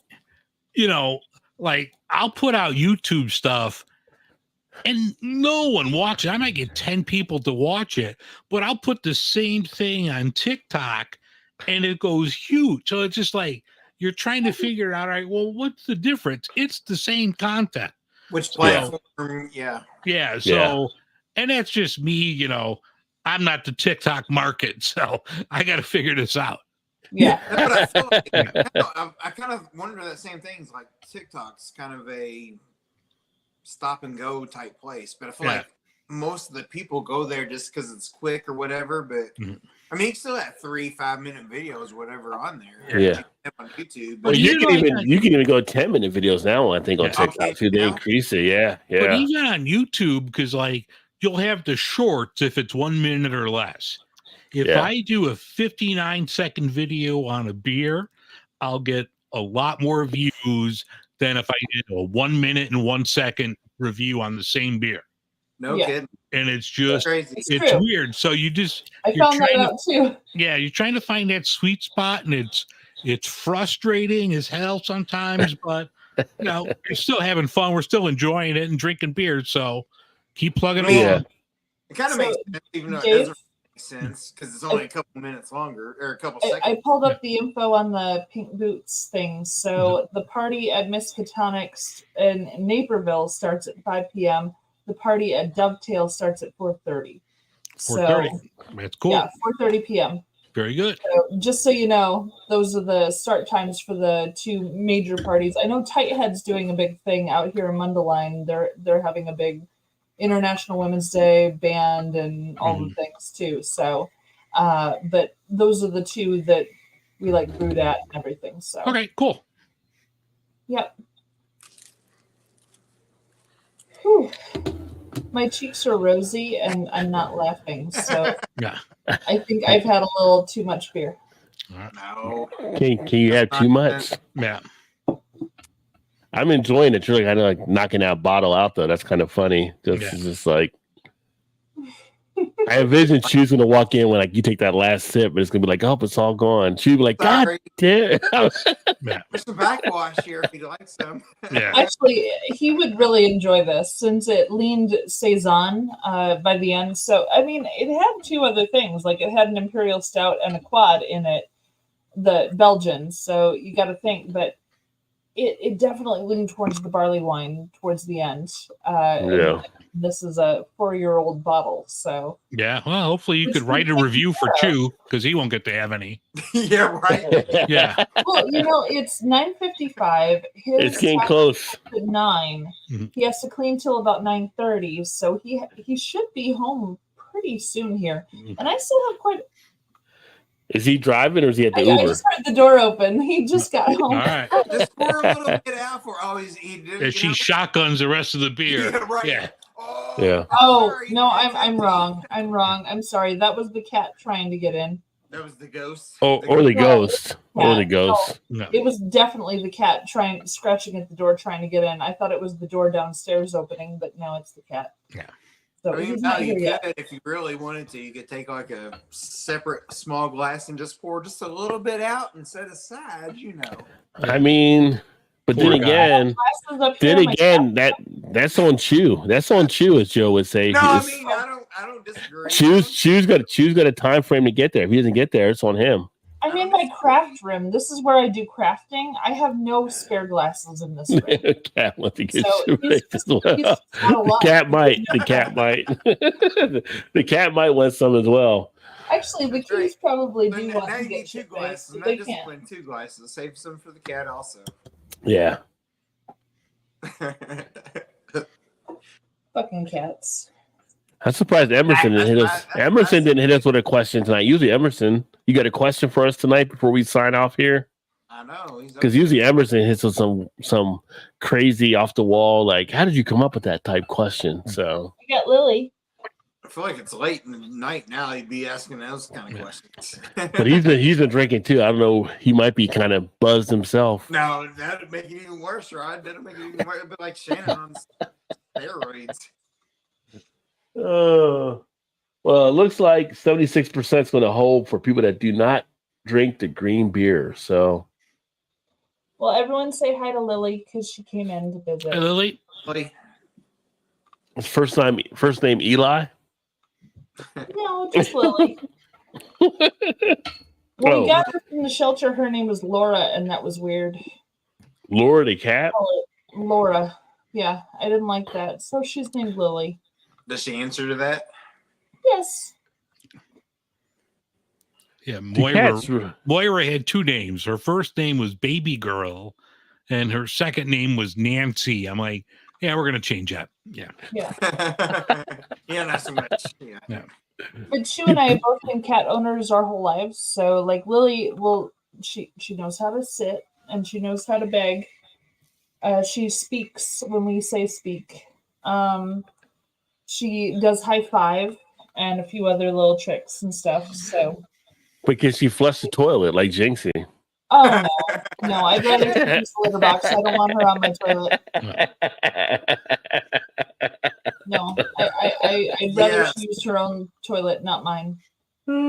Cat's on a toilet smoking a cigarette. Yeah. Yeah. Wait, what are you Reading the paper. Yeah. Close the door. You let the draft in. Yeah. That would be quite a trick because Sue and I both puff now. Like we're trying to we got off cigarettes and we're trying to get off the puff now. Yeah. But if she gets a hold of cigarettes, she went out and bought them herself. I'm a little concerned at that point. So because we don't have them in the house anymore. Baby steps. Yeah. Oh yeah. But Mal, anything coming back on your channel, or I know you were looking to try to do some stuff at some point. Yes, that is happening. However, I ran into a couple other little problems while I was trying to get that started again. So it's coming. Like life doesn't stop happening. As much as you like want your channel to do all the things that you want your channel to do, the normal life of work and existence doesn't stop existing, and I'm having trouble finding that balance at this point. So working on it, but it's not perfected just yet. So give us a little time, but we are going to get things up and running, mostly because I'd like to share with folks the process of us being interested in owning a brewery and how we go about that process of getting to that point. Right. I think that'd be pretty cool. Interested in. So showing off breweries, of course, we're still going to do that, and showing off beers, of course, is something we will still do. I will still stick to my guns on the. I won't. If I think a beer is bad, I won't put it on the channel. If I think a beer is good, I will tell people about it. So I'm kind of particular on that. Like I don't promote beer that I'm not happy with. Yeah, I'm the same way. Well, why do you think, like, for both of you then? Because, like, if I got a beer that's bad, I just do it because I don't want my people actually picking up that beer if it might be a bad beer. Like, I don't hold it against if it was good or bad. I just give my full view on it. I don't slam it real. I tell them, like, this is what I feel and this is how I'm looking at it, but maybe you want to give it a shot. But I'm just like, I feel like, I know there's some people, like some of my people that follow a viewer, like, conversations like that. Like there's some people that do channels and they're like, this person's always positive about stuff. Like they don't ever hate anything. So I can't really fully trust them on stuff. So, So for us, we're actively selecting things that we want to promote. Mm-hmm. We're very specific on that. So we've been to breweries that we, had a nice time at, but we don't want to promote them because they're not either fitting the criteria that we're looking for or whatever else. So we're very specific on what we pick for what we promote. But at the same time, I don't feel that adding a negative voice to the world is helpful in general. I like showing the things that are good and not necessarily showing what's bad. It's just a personal preference, and that's fine. And I tend to be a very negative person, and she's been working on me because he's a very positive person in general. Like he's always positive about most of the things in life. Yeah, wait till he comes home and find out there's no beer. You gotta be positive then. But you've had for years. Yeah. But he's also trying to help me not see the negative in a lot of things, and I've been working on that personally, like my own self, for a long time. Yeah. It's hard for me to not focus on the negative. So with our channel, we made an active decision to not focus on negative. We always try to focus. If we find a thing we love, we're like, oh, we got to tell people because this is fucking awesome. And we get excited about it. Mm-hmm. That's the choice that we actively made for the channel. Yeah. Okay. I'm comfortable with that choice. I realize that it's not giving the full picture to people. I realize that we're not, letting people know that this brewery or that brewery has shit beer or this one has bad waiters or whatever. But people can figure that out on their own. At least they'll hear that this one place has fucking great beer. Yeah. Go try it. Oh my God. It's so exciting. Even if the staff sucks, the beer's great. It's like, we like sharing the happy. So that is our active choice to. Okay. Yeah. I just like when the pandemic hit, it's just like people are struggling to make a living. I don't want to sit here and say that this independent brewer down the street, this IPA sucked. So if it sucked, I just won't bring it up. Yeah. There's beers that I don't like, and the ones I talk about that I don't like are generally from like big corporations or a macro beer. But I'll never. And I may have done that once or twice. I'll never do like a local independent. Local, yeah. If I don't talk about them, then I don't. No harm, maybe I don't like them, or Rod, you mentioned it earlier. There's certain things I'll say if I really like it. So if I don't say it, then maybe like the Chile Quiles at Ravinia. Yeah, I mean, with me, it's kind of like, when I do a review, I just do a review at the beer. Like, I don't know, sometimes I get beers, and I don't know what that company is sometimes and what it is. And if I don't like it, I don't go in and just be like, this is like the crappiest beer I've ever had in it. But I give reasons for why I don't like it. And so people can make their own decision. Like, this is not hitting for me because of this or whatever. But you can still try. I mean, one of the beers, probably the worst rated beer I ever had was when I got at Trader Joe's.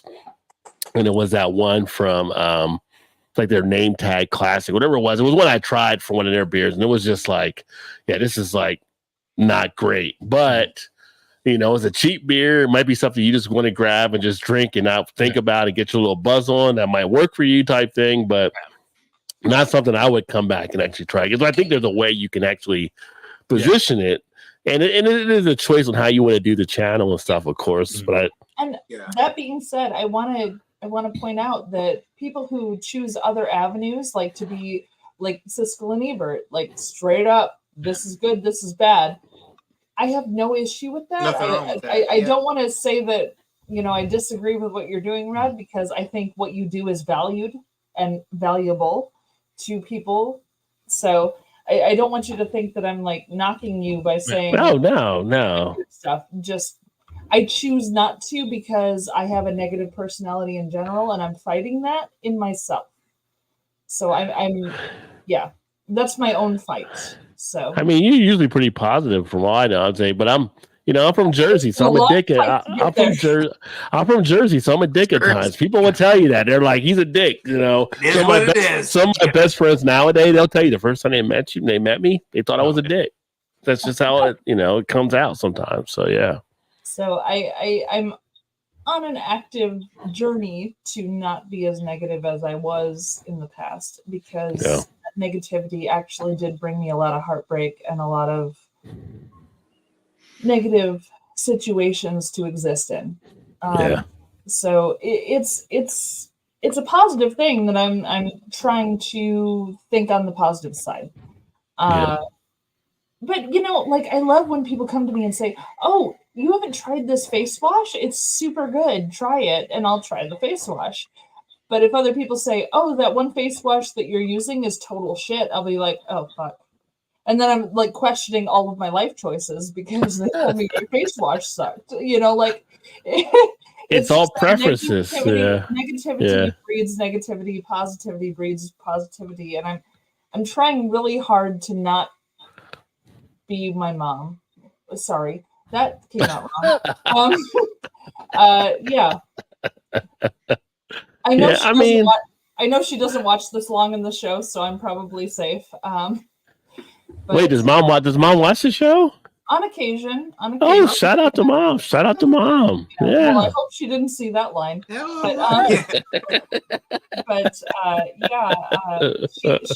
watched on occasion. But yeah, I've had some traumatic things previously. Yeah. I'm working on it. And that plays into it as well too. So yeah. Has their own way of dealing with the world. Yeah. So yeah, Emerson, me and Emerson, right? All right, so war breaks out, rolling blackouts, beer is now sold in plastic gallon jugs. Ooh. You have a generator to run a DVD player and keep things cold like 5 gallons of beer, 3 go-to beers, and 3 go-to DVDs. Oh, shit. Okay. Oh, I got this. Well, fire away. Fire in the hole, Dave. Fire in the hole. I'm going to go Sam Adams. No, I'm not going to go Sam Adams because I'll go Ravinia. Community Matters is one. It's so good. Right? You really like that one. You really like that one. Yeah. Sierra Nevada's Pale Ale because that's a staple. Yeah. And then I'll go with something from Revolution's Barrel Age program. Nice. And then I'm going to go Godfather Part 1, The Good, the Bad, the Ugly, and The Hunt for Red October. And nice. I'm set. Yeah, you crushed it on that one there. Wow. There you go. All right, so I'm going to be Scarlet Fire from Tighthead. That's good. I'm going to be I forgot the name of the beer. I need a light beer. I need a Pilsner from I forgot what it's called, from Scorched Earth. The Cubby Bear one, the Czech Pilsner that they have. Do you know the name, Dave? I can't think of it. It's like Hey Cubby or Hey. Oh, the Cubby Blue? No, that's like Noon Whistle. Oh, that was Noon Whistle. That was Noon Whistle. The Scorched Earth one. So that would be the Czech No, it's a Helles. I'm sorry, it's a Helles, not a Czech Pilsner. A Helles from Scorched Earth. The Scarlet Fire, which is a red from Tighthead, and then I would have the Mexican chocolate patio napper that I had earlier from Liquid Love, because those would be my 3 beers. And then I would have Labyrinth. I would have Never Ending Story and the Goonies. The Goonies. You do like the Goonies. I forgot about that. Yeah. Yes. Yeah. Labyrinth, Never Ending Story, and the Goonies. Those would be my 3 DVDs, and I would be a happy camper. There you go. Todd. So I'm gonna start out with movies because beer-wise, I'm not really sure, to be honest with you. But I'd be like Tombstone, Good Will Hunting, and probably Major League. Oh yeah. Just for something kind of like light and funny-wish, like okay. Yep. Beer-wise, one for sure would be probably gosh, I don't know. I guess me like not really sure.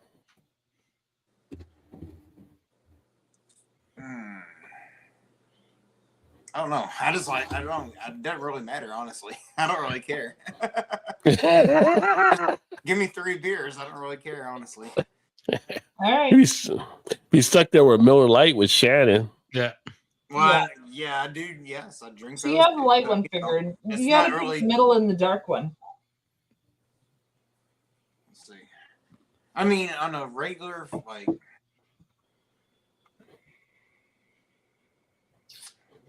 Hang on. I don't know. That's a tough one. Are you drawing a blank? I have to think about it for a minute. Go ahead, Rod. I'll come back to my beer selections. Oh, I see. You pushed it off on me. So let's see here. 3 go-to beers, 3 go-to DVDs. So beer, one, which they just released back out, which I still haven't gotten picked up yet. Stone Mocha IPA would be one. Yeah. 2 would be Golden Drop 9000, because that's just a classic for me along those lines. Okay. Number 3, man, number 3 would be a tough one there. But I'm just thinking overall, it might be like the Dragon's Milk Stout, just because. Oh yeah. But there's so many different variants of it. But I just think the regular Dragon's Milk Stout will be something that would hold me over there. And then That's as far, for sure. yeah, and Even then 3. specify if Chew was with me. If Chew was with me, I think the stout would have to be Dragon's Milk. He would be mad if I picked something else. It would probably be the Dragon's Milk or Foreign Extra from Guinness, but I'm probably thinking more Dragon's Milk, because movie-wise, 3 DVDs, 1, because like, I think of a DVD you can watch over and over again and not get really too bored at, would be Remember the Titans. That would be be one of them. I was thinking that one also. On the cusp there. After Remember the Titans, I'm probably Adam's Family Values. I was not thinking that. Yeah, you were. Yeah, you were. I'm going to say, ooh, this is a tough one here because there's so many. 1965 version of Romeo and Juliet. I'm going to say I'm going to say Goodfellas. And I'm going to say number 3, which is a tough one. I'm going to say Josie Wales. Oh. So that's what I got there. All right, Todd, you got your movies? I would say, which I don't know why I didn't say this to begin with. Zombie Dust would be 1. All right. Or 2 for There sure. you go. Just because that's like the first, sought after, untouchable kind of beer you used to get. Now you can find it anywhere you want to, but. And then Dragon's Milk for sure. Like I said, you said that. I was thinking that also. I was like, yeah, that would be for sure. Because that's just like even the original is just so good. And the third one, I'm just kind of like, I don't really know. Well, it would be also, and I hate to Shannon's. say from the same brewery, but like Gumball Head from like. Gumball Head. That's a lot of people like Gumball Head. Yeah. That's And I'd almost pretty put it drinkable. just right there with Zombie Dust. Maybe even now above Zombie Dust.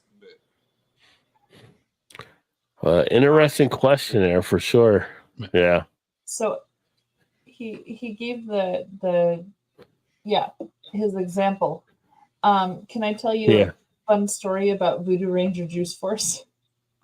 It'll be quick, I promise. I can tell you, I did a review on Juice Force, yeah. You talk about beers, like you talk about beers you may not like or like. Like Juice Force, didn't hate it, but it was definitely the lowest of the Voodoo Ranger series for me.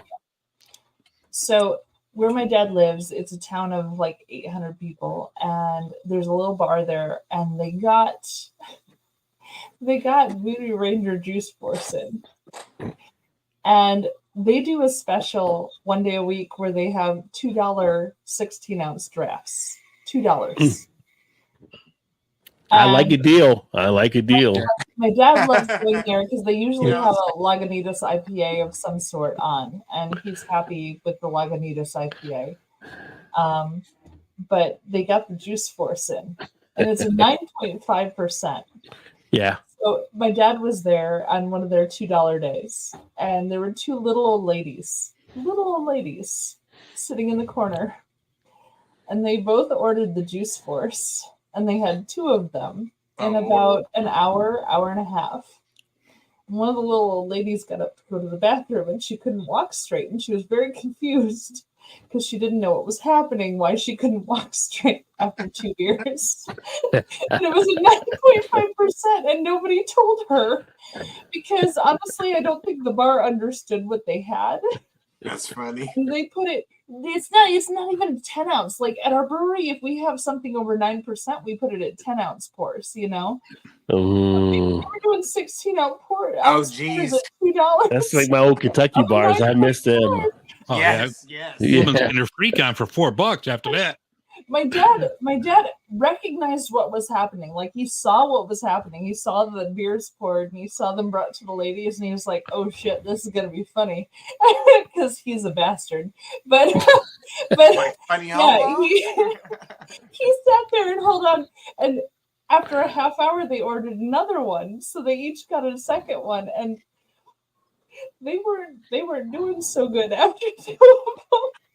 I love it. I love when little town bars get these beers that they don't know what to do with. Really, That's super fun. So yeah, He should have went. He should have went over. He should have went over and said, "May the force be with you." Yeah, I know. May the juice force knock you down. My old spots. Go up and say, "How you doing?" Yeah.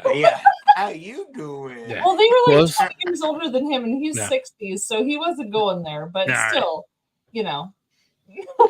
I mean, some of the old spots like I had in Kentucky, they'd be like 25 ounce of a double IPA and put in a big thing. I'm like, you really don't need to serve it in this glass, but I'm not going to tell you that. No. I'm thinking this in my head. I'm like, for $4.50, I'll go ahead and take it. I'll take it off your hands for you. I'm not going to tell you you're wrong, but so there's a town in Illinois called Pontiac. So my best friend lives in Bloomington, Illinois. It's south of here. And when we drive to her place, we always stop in Pontiac. It's usually because I have to use the bathroom before we've gotten there. But Pontiac has this little pub, and I go there, and they had the Not Your Dad's root beer like years ago when it first came out. Yeah. So when we went there, they had gotten a case of it, and they didn't know what to do with it. Like they had no concept of what this beer was. So they were selling it for $2.50 a bottle. And you could order a scoop of ice cream to go with it. So they were doing all the work for the scoop of ice cream on the root beer, but like not realizing what they had in stock. And I mean, it's just kind of fun to find these little towns that get this craft beer and don't know what the craft beer is yet. Yeah. Rod, what was that there's a place point down where the you'll street be able where to do you that used to live in anymore. Kentucky? Buffalo Bob's? It was Buffalo Bob's, and like all their taps pretty much like 25 ounce, and you'd have like some pretty good decent beers like $4 for 25. And like if you'd have went into Cincinnati, like one, they wouldn't give you a 25 ounce bottle like a draft of like Rhinegeist Truth. It would have been like a 12 or 16 ounce, but it would have been like $7 or $8. But you go to this our little bar that we had there, and you get some wings on kind of, you're like, I'm living high off the hog right here at this place, Yeah. I remember you say you go down on Sundays, you're like, I'm drinking this for like $4. I'm like, what? What do you mean? It was like a 20-something ouncer. I'm like, what the hell? It's like, most people know what they're doing. I saw a few videos from there. Yeah, that's actually a place where I pretty much, me and another guy, we taught the bartender how to make their first black and tan because they know how to make a black and tan. So we teach them how to make a black and tan when we were there and stuff. So yeah, it was a great little spot. Yeah, it was. Yeah, I missed those times. Yeah, that's also the place I had them do a drain pour of the Leinenkugel shandy. Because I wanted the glass, but contractually they had to actually put Leinenkugel shandy in it. And I'm like, well, can't you do another beer and I'll just pay you for it? They're like, no, we have to do Leinenkugel in it. Yeah. And they did. I took like one sip and I was like, okay, you can pour it out now. And they're like, really? Like, yeah, I hate this shit. I just want the glass. I told you I just wanted the glass. And so, you're right. Yeah. So she drain poured it for me. And then I got another beer. So, yeah. I just don't know why people like the Leinenkugel summer shandy. It's just not my. I mean, I know people. It's a tasting, but it's like it's so sweet. Like I feel like it burns you out after a point. Like I just have a lemonade or whatever, Yeah. No, I will admit, sitting by the pool though, it's not a bad thing to have. Like it's. No, there's other choices. I know there are other choices. Yeah, it's still bad. I don't care if you're in the pool. I don't care if you're near the ocean. I don't care if you're in a fucking island paradise. There's better choices to be made. If I go to Chu's sister's house, she has her own pool. she's gonna have Leinenkugel in the fridge. I'm sorry, that's just gonna happen. And so there's a question, right? Well, as Joe would say, that's on her. I'll bring my own shit. That's on her.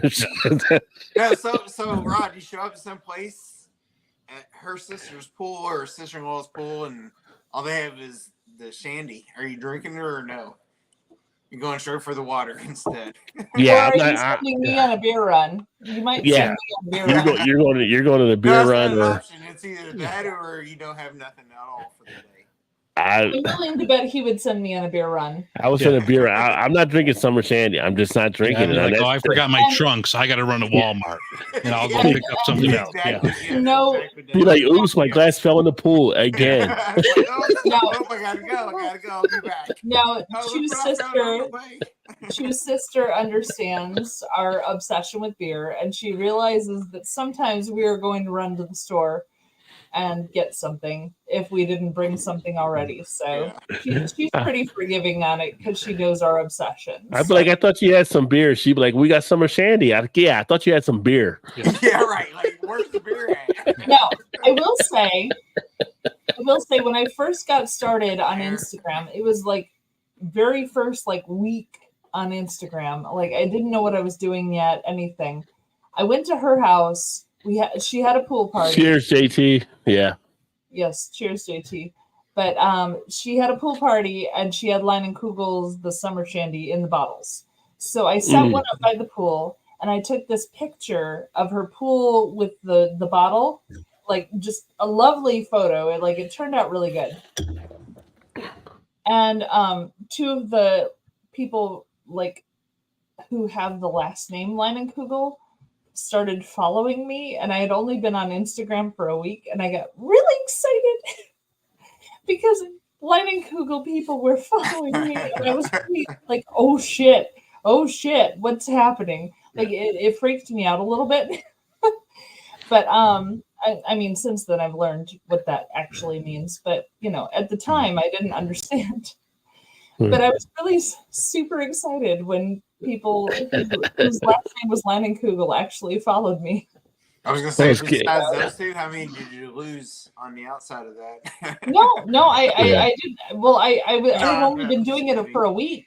I wasn't losing anybody yet. No, I know. I'm just kidding. Well, it's funny. I just did that Voodoo Ranger hard tea review, and Dave just says, so I did it, and I just had a comment come in from the Voodoo Ranger channel that they appreciated the review on it, which is kind of like I've done all these other Voodoo Ranger beers over the years, and you chime in on the hard tea. Are you kidding me? Really? That's the one you focus on? Okay, sure. You're right. But then again, I'm like, I liked it better than the Fruit Force, so yeah. Yeah. But, well, I think we're going to go ahead and get wrapped down here unless anybody else has any final comments or anything like that. But you have a great birthday. We appreciate that. Your mom as well, when you take her out to lunch and stuff tomorrow. And I have an hour and 35 minutes till my birthday. Woo-woo. Yeah, well, you're out behind us, so that is true. Your reaction, that helped. Because I put the arms up and everything. You got there with woo-woo. She is going to be having her birthday tomorrow. I will have my birthday on Saturday. And again, for those of you that may have not seen earlier, there we go. Little happy birthday banner there. I should have put some music with it, but I didn't have time. Which is, I felt bad because I'm like, well, it's not Todd's birthday. So Todd's like, what the fuck? I don't get anything for my birthday. Like, what the hell? Like, I'm sorry, Todd. It's like, all by myself, so it'd be all When's Todd's birthday? This is just a new thing that we just did. So when this happens. Todd's birthday? When is your birthday? September 1st. There you go. Or sometimes Labor Day weekend, so you never know. Yeah. Yeah. Which will be another weekend, not Memorial Day weekend. So there you go. Yeah, we bookend the summer. Yeah. Yeah, there you go. So wait, what date, Dave? Yep. What date? Oh, the 30th. 30th of May? Mm-hmm.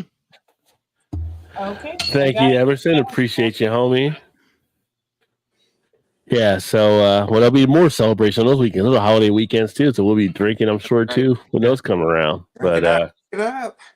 yeah, my wife keeps asking me, like, what do you want for your birthday? I'm like, at a point, I was never really as much as a huge birthday person after I got like to adulthood, but it's just like, I don't know. Like at this point, just fucking peace and quiet and just put my feet up and drink a beer. Like that's all I need. Or give me some beers. Just yeah. buy me some beers, She's like, you want to go to dinner or do I? No, not really, because I don't really deal with people. I just want to kind of just chill and just like sit back and relax type thing, Hey, Rod, there you go. Just tell her to buy you a 6-pack of Mix and Match. Yeah, well, she's her choice though. She always say like I'm like one of the pickiest persons to buy for. So it's just like I don't know. It's like I'm kind of like if I want something, I just get it. Beer though, are you right?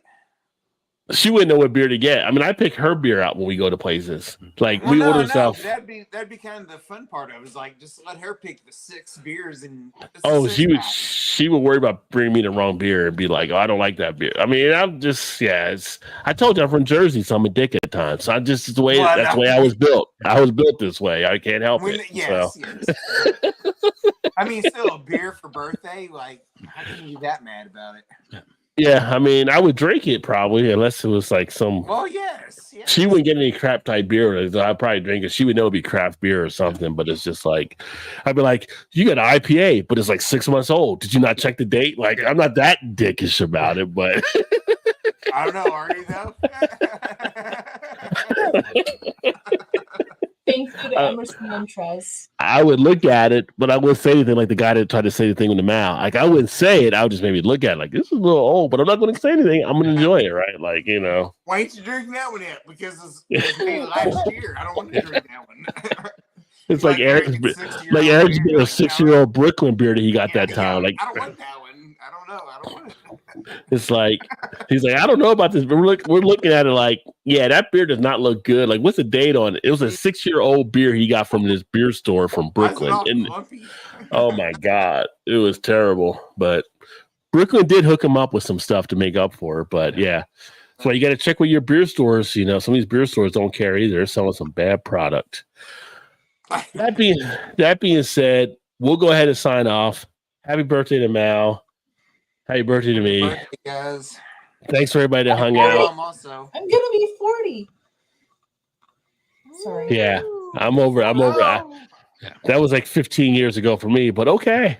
Uh-oh. Well, I'm getting the 4-0. That's big. Yeah. That's big. That's big. I mean, it's. Y'all reacted poorly for that, just so you know. Well, I mean, it's kind of like that far back. That was a long time ago for us. So, it's like been there, done that. You know what I mean? So it's kind of like. Just keep in mind. To your mom too, as well. And I don't look 40, so bonus. Yeah. Yes, there you go. Yeah, there you go. That's what it's all about there. So I mean. Each year we get a little bit older, but Not a day older than 39. Yeah. God, you're no help. I just season now. That shirt helps out. What was that Liquid Love? That helps you out there too. So that's a good shirt. Yeah. I like the shirt. It's cozy. Yeah. You should wear that drinking a maple stout. I think you fit right in. So there you go. I look like a Canadian. I should have something maple, but I don't like the maple beer. You should. Ooh, don't tell Shane that. Oh, don't tell Shane. There you go. Thank you. Emerson getting that last comment in. Then he's gonna be asking for your phone number again. So don't get him too hyped up. He always asks for my phone number, but he never actually asks me where I can actually give it. I can't just randomly see it on the internet. I know better than that. Emerson has even after this much, I know better than to say my phone number on the internet. Just so how much is left in that glass now? None. Hold on. Let's see if there's any left in the bottle. No, I thought you emptied the bottle. Let's see. She's looking for a little extra. Oh, I was saying. Oh, yeah. She's not going to make it. She's going to get some more. Chu's not making it. So sorry, Chu. As Joe would say, that's on you. It was so good 4 years ago. You should have had it. Speaking of which, very good 4 years ago, and it's even better now. Before I sign off, shout out to Joe with the Beer Patrol. We had a great time last Saturday doing a collab together, talking about the February beers. That was a pretty fun time. So I still need to watch that. Yeah, I know. Yeah, I need to watch it too. We had a good time. It's been a while. You were at the festival, yeah. But you just commented. What did Chew say? Say the last tip for Chew. You better hurry up because it's going. I don't think you're gonna make it. Sign up before it gets home because no one else went there. Really, yeah. No one went to save the last sip for me. No, save the last sip for me. No, I don't think you're gonna make it, Chew. I don't think you're gonna get that last sip. I need music people. God damn it! I was gonna say you're so musical at times, like nobody understands it. Maybe Shannon, but you know. Sad face. You understand the words coming out of Mal's mouth? Yeah, there you go. All right, y'all. We are out. Happy Thursday. Happy weekend. You guys have a great one out there, and we will catch up with you next week. Cheers, everybody. Cheers. Cheers.